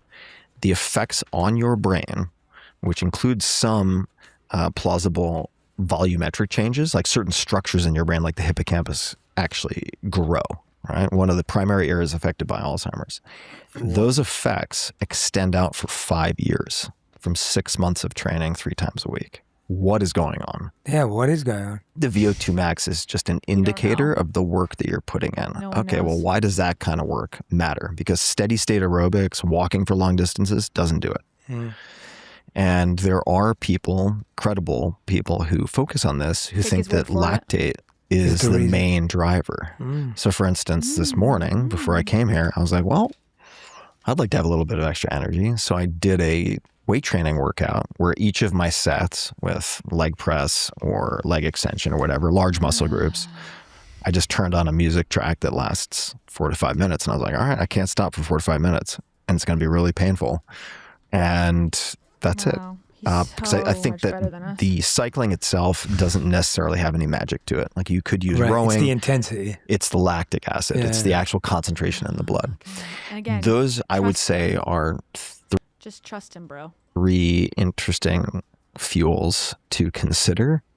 And I'm sure we'll come back to this, but like sometimes you don't have a problem solving issue. Sometimes you don't have a quandary in your life that you can think your way out of. You have a fuel issue. So before you try to riddle yourself with journaling out of all of your issues, maybe you're just starving. Yeah. And that could mean you need food, could mean you need to improve your insulin sensitivity, maybe look at intermittent fasting, which completely blew my mind with how it changed my insulin sensitivity and biomarkers over the course of 4 weeks. It really shocked me. And these are biomarkers improved. Ooh, I really give a shit. Actually compatible. Looking at building up your ketogenic machinery, which you can do in a whole bunch of ways. I love the point you're making about fuel. And I was definitely someone, I always felt like when I came to this work, I had a really strong mind because of my previous work, but I hadn't really worked on my body. And it was when I married my wife, who's a nutritionist and a dietitian. Good choice. Yeah, very useful. Extremely useful for many reasons. But the body became a part of the conversation because she was so much about physical health as well as mental and emotional health. Yeah, because when he was a monk, they definitely didn't talk about the physical body at all, for sure. Because he was only there for like 6 months or whatever. So he couldn't actually get the lessons where they talk about the body and how important it is. And I think I was so in the mental, emotional sphere that I kind of disregarded the body to some degree, only to realize how much I was limiting myself based on this fuel point. And even to speak to a very recent occurrence, probably a few years back, I was experiencing fatigue and low energy, although I was positive and living my purpose and felt meaning in my life and had beautiful relationships, but I was just tired. And I remember getting my biomarkers done and everything, and it turned out to be something really basic, but they were just like, your vitamin D is at a 10. Right. It should be at a 60 to 100, like, you know, for the optimal, but you're at a 10. Like, how did I not understand that something as small as this could be affecting my energy? It wasn't just about meaning. And I think you're so right. People are journaling really hard. They're trying to find their purpose. They're trying to do this thing mentally. And I didn't understand what he was talking about. Journaling. Don't journal. You might just be hungry. And to solve that, intermittent fast and then work out for 5 minutes straight. I'm not finding the connection here. half the time, it's like you're not giving yourself enough fuel to even be able to have that breakthrough. Yeah, it doesn't matter how good you are at driving the race car if no one's done an oil change, no one's checked the tires. Yeah, yeah. No one's put proper fuel in the tank, et cetera, et cetera. I mean, that's a decent analogy. I'll give him that. So I think that those levels are important to check, right? Like you mentioned, the vitamin D. Check your in levels. a lot of my friends who have complained about anxiety or depression or fatigue, they might do a micronutrient test and realize that they're deficient in trace minerals, very common, whether it's copper, selenium, or other. And it's like, okay, here, try like eat a handful of Brazil nuts once a day. So funny. He's giving out medical advice to all his friends and neighbors and family, but he's not a doctor. For a week and let me know how it goes. And they're like, I have energy. I'm like, well, yeah, okay, Like, great. doesn't it sound like he's playing doctor? Come back in a week and tell me how your Brazil nuts tasted. Okay. Great. Well, then, Get a job, dude. Then you can check off the selenium. So, which I think can be very reassuring for folks, right? Yeah. Because if they've been banging their head against the wall, trying to quote unquote figure out X, and they're just not making progress, it's not necessarily because your brain isn't working. You're not smart enough. Well, maybe it is because your brain isn't working, but you can fix it holistically through looking at your mind and body as one thing. Yeah. Right. Like certainly through, say, meditation, right? You can exert all sorts of interesting effects on your body, right? Through the breath as this sort of interface with the autonomic nervous system. So it stands to reason you can do the other. Right? It's bidirectional. Like if you want it, you can improve the mind by working on the body, and you can improve the body by working on the mind. They go together. Absolutely. So that's a lot of what No shit. has my attention. I mean, Also, why is he framing this? What's got my attention? Me, Tim Ferriss, a nobody guy who doesn't know anything special. Like, that's really got my attention. It's like, okay, good for you, sir. All right, wrap it up. a lot of nonsense floating around out there about vagus nerve stimulation, but if you talk to certain scientists like Dr. Kevin Tracy, who wrote a great book, I think it's a great book called The Great Nerve, all about the vagus. He's talking to scientists on the daily because he's got lots of family members to heal. Nerve, which is really like two transatlantic cables on either side of the neck with roughly 90 to 100,000 fibers on either side. He's got a great story in the book where he's discussing all of this research related to, in effect, activating something called the inflammatory reflex and preventing overwhelming cytokine storms for COVID, for you name it. And you can stimulate the vagus nerve a bunch of different ways. You could have an implant. There's actually something called famotidine, over the counter. Talk to your doctor. Don't just start taking this. But it's an antacid, I believe. And that actually has some incredible effects related to that. But he was on stage talking about this at one point, and the Dalai Lama and the Dalai Lama's contingent happened to be at the same event. Yeah. And just happened to, I'm sure. The Dalai Lama got up afterwards because Kevin was talking about the vagus nerve, right? Just for simplicity, singular. And the Dalai Lama asked a question after the presentation. The translator translated and said, you know, His Holiness would like to know, are there two of these that run down the neck? And he said, yes, actually there are two. And the Dalai Lama kind of chuckled. And there's a practice that they have that involves meditating on these two channels that run down the neck and then basically innervate the rest of the body, including the abdomen. And it's like, that's interesting. Yeah. Yeah. I find that East-West connection like so fascinating, and how the science is being able to prove these ancient techniques. I remember when I was talking to someone else. You're thinking Deepak Chopra.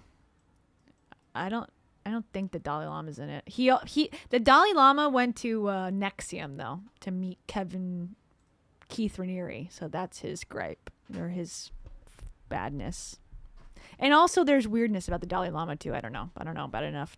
On the show, it was that idea of them talking about circadian rhythms and looking at the sun first thing in the morning, etc., which of course you've talked about as well. And I was talking about how in the monastery in India, it was always about sun salutations. So Surya Namaskar is the Sanskrit version of sun salutations. And that was the practice. You woke up in the morning and you paid respects to the sun, which meant making, you know, eye contact with the sun and allowing the sun rays to enter.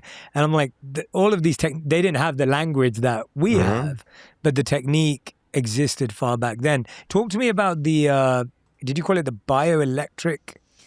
Okay, everyone. I don't think I can handle this. And I think a lot of people are also leaving because this is so gosh darn boring.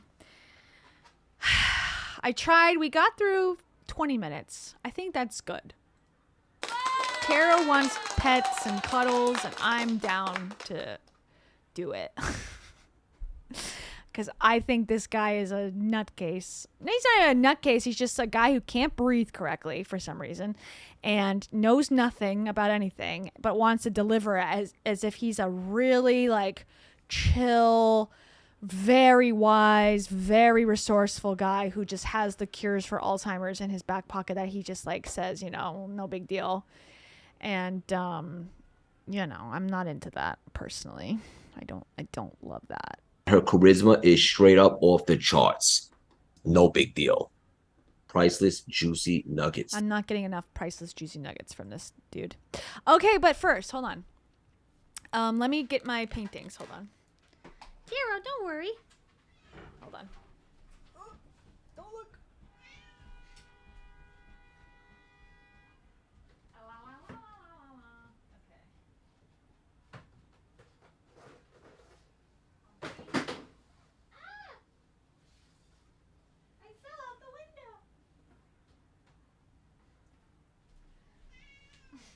My latest obsession. Can't hear me. I can't hear myself. But my latest obsession has been this Instagram page where this guy wears meta glasses and goes, "Excuse me, sir. Excuse me, sir." So every time something happens, I go, "I'm in the cooler. Sir, I'm in the cooler. I'm scared." And you won't know what I'm talking about. It's called the Sir Guy on Instagram. Sir, I'm in the cooler. I fell out the window, sir. Okay. I'm in the ceiling. All right, so here's where it started. This was week 1. This was an exercise in 3D shapes. So I think I said this. There are 2 sentient beings, a square and a butter, and then there's an AI grok shape that is telling them what to do, and these other blocks have to overcome it somehow. That was learning gray. Then the next week, and this is obviously green, but you can't see it. This was orange. And then I I did this one in the class, this part, and then I just drew the rest, or like painted the rest for fun, and made it like an orange, sentient orange sees like a non-sentient orange and is shocked. And the other eyes are just like society. Okay. I'm reaching a little bit here. Then it got hard. Then after that, it got hard. Okay, well, this is so green. You can't see it. Hold on. Let me turn off the green screen. Okay. This one, I don't know what the hell. This one was me trying to do a flower in a vase. The shadow looks weird as heck. And then he saw my, the instructor saw that I like to put googly eyes on everything. So he actually gave me a googly eye with a ball on top of like a little cup. And so it's kind of like maybe Mars, aliens, and a flower pot, and he doesn't know how to look at it. I don't know. This one is not quite there. But there's some story. I like the color of the sky and the stars and the moon and all that. So I think it's like Mars Mission. Could be the name of that one. Okay. And then it was this one. Then we're back to fruit. So we have orange, apple, lime. Okay. Pretty straightforward. I still want to touch this one up. The white reflection's a little bright. And I didn't put any googly eyes on it yet. But this is pretty basic. But it was a big canvas, so it took a while. And then I am the most proud of this one, I think. 2 wine bottles and an apple. Wait. Okay, there. Now I need to, obviously you can tell I worked on it on 2 separate days, which is true. But it really looks like what it was. And I need to fix it a little bit. The shadows are not quite working, but this one I was like really trying to get it. And it's the same bottle, it's just 2 different directions. And the apple looks like it's floating a little bit, but there you go. And then I struggled with this last one. This was the last one. The more complicated it got, the more I struggled, as most people do. Okay, this was a pitcher and an apple. And I tried to practice in advance different shapes and colors of the apple and the vase. And it's not horrible, like especially from far away and a little blurry, it looks better. But in reality, it was like a brass. So it's giving more pottery than brass. I didn't quite nail the shininess, but I started to take it more seriously as the weeks went on, as you can see. So I was really doing a lot of creative interpretation in the first couple of weeks, and then I was like, all right, let me actually try to do what they're asking me to do, which is draw/paint what you're seeing, in the real life world. And now I'm back in Arizona. So thank you. I know Tiero's like, I'm done. Come here. Okay. I have my little chair is like, I don't have a back on my chair. It's just a lean forward type thing. It's supposed to be good for your abs. And so she'll sit on the bottom and I can rock her back and forth like a little baby. Okay. Oh, interesting. I see Crispy Treat 11. Thank you. By the way, when you buy gift memberships, if you are on your iPhone, they're $1 more. So you have to use your computer instead. How weird. YouTube is the weirdest platform ever. But thank you for doing gifted memberships and all that, as always, and doing the super chats. Thank you, Angela Rose. Thank you.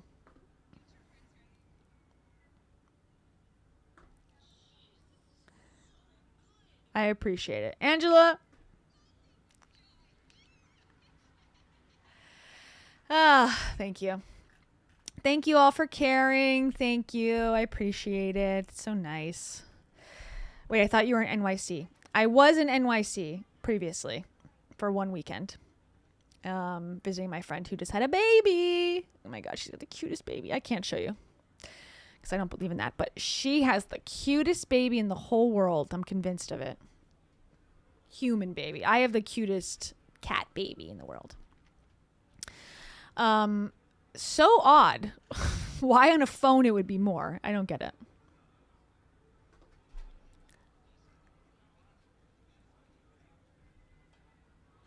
Thank you. Well, hey, if you really want it, I will give it to you. Crispy treat. If you really want that one, I'll put a little date thing on it, or whatever, and it can be yours for free. I'm shocked anyone would ever want anything that I've painted, so hell yeah. It's yours, girl.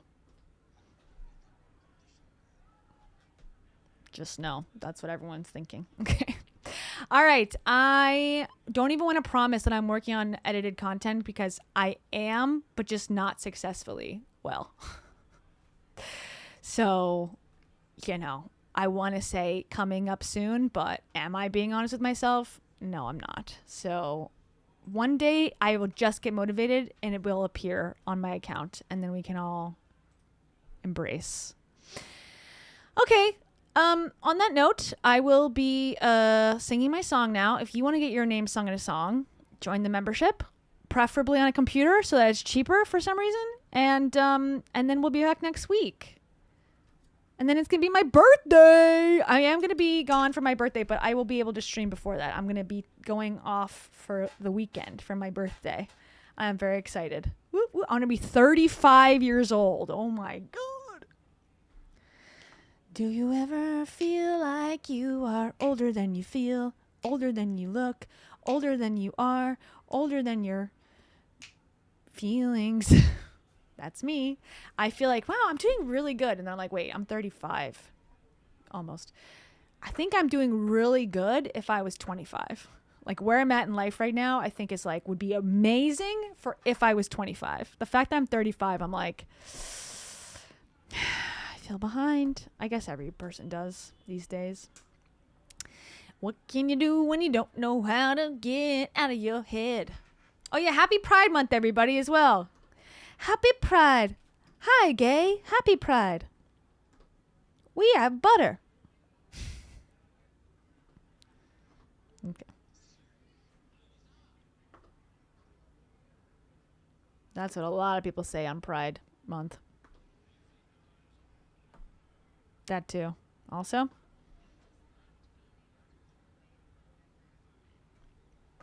People don't say that on Pride at all. Okay, time to sing. Good night. Wait. Okay, there.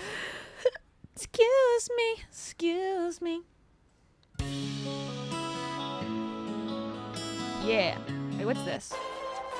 No, what's this? I haven't heard this one in a while.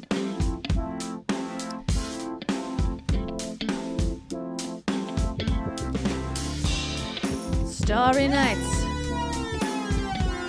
Oh, I was clicking all the buttons. I forgot that you couldn't hear it on that. Damn it. I ain't gotta fix the soundbite issue someday. Starry Nights EXE, could you help me figure that out? Fix it for me. Nicole Campbell, I gotta tell you that I wanna eat a turkey burger tonight under the fireflies. A console, how do you feel about that? Do you wanna smack that ass and get a vagus nerve massage? Ask a Tundra, do you wanna eat some sweet potatoes under the moonlight on Mars? Lillian Massey, do you wanna dance among the stars? It's a beautiful night in the city. Rabba Gabor, why don't you call the doctor and ask for more bioelectrical tests for your noggin? Revelet Fuentes, I just want to say I stand on business. Just like Justin Bieber, just like a Freezer, and a Lulu 7. I am not Weezer. That is a band, and for that I stand. That I am not them. I'm my own one man. Olive Harper. You will be a farmer if you want to, and if that's your goal, you can do it. You can do anything you want. The world's your oyster. Maya Sloan. Tarot's laying on top of all my paintings, and that's where she belongs, at the forefront of art and culture, and where it's comfortable for her to sit. Bone Palace Ballet 94. Gonna go onto the dance floor and hit the woo! Eee! It's crazy to me that people all like Michael Jackson again. Did they forget everything about him? I'm gonna do a little acapella now. Gracie Charlie loves cats, so do I. It's all that meow meow meow all night long. Then you can put on a cat-themed thong. And it could be Flossie. And you can be so bossy with your kitty cat thong, yeah. Finally, Farley Burge. I'm on the verge of ending the stream. OMG, it's so extreme. I want some sour candy. But then my biohacking numbers will be off. But then I guess I will just have to cough it off. Amen. Live your life. Because if not now, when? Bye-bye.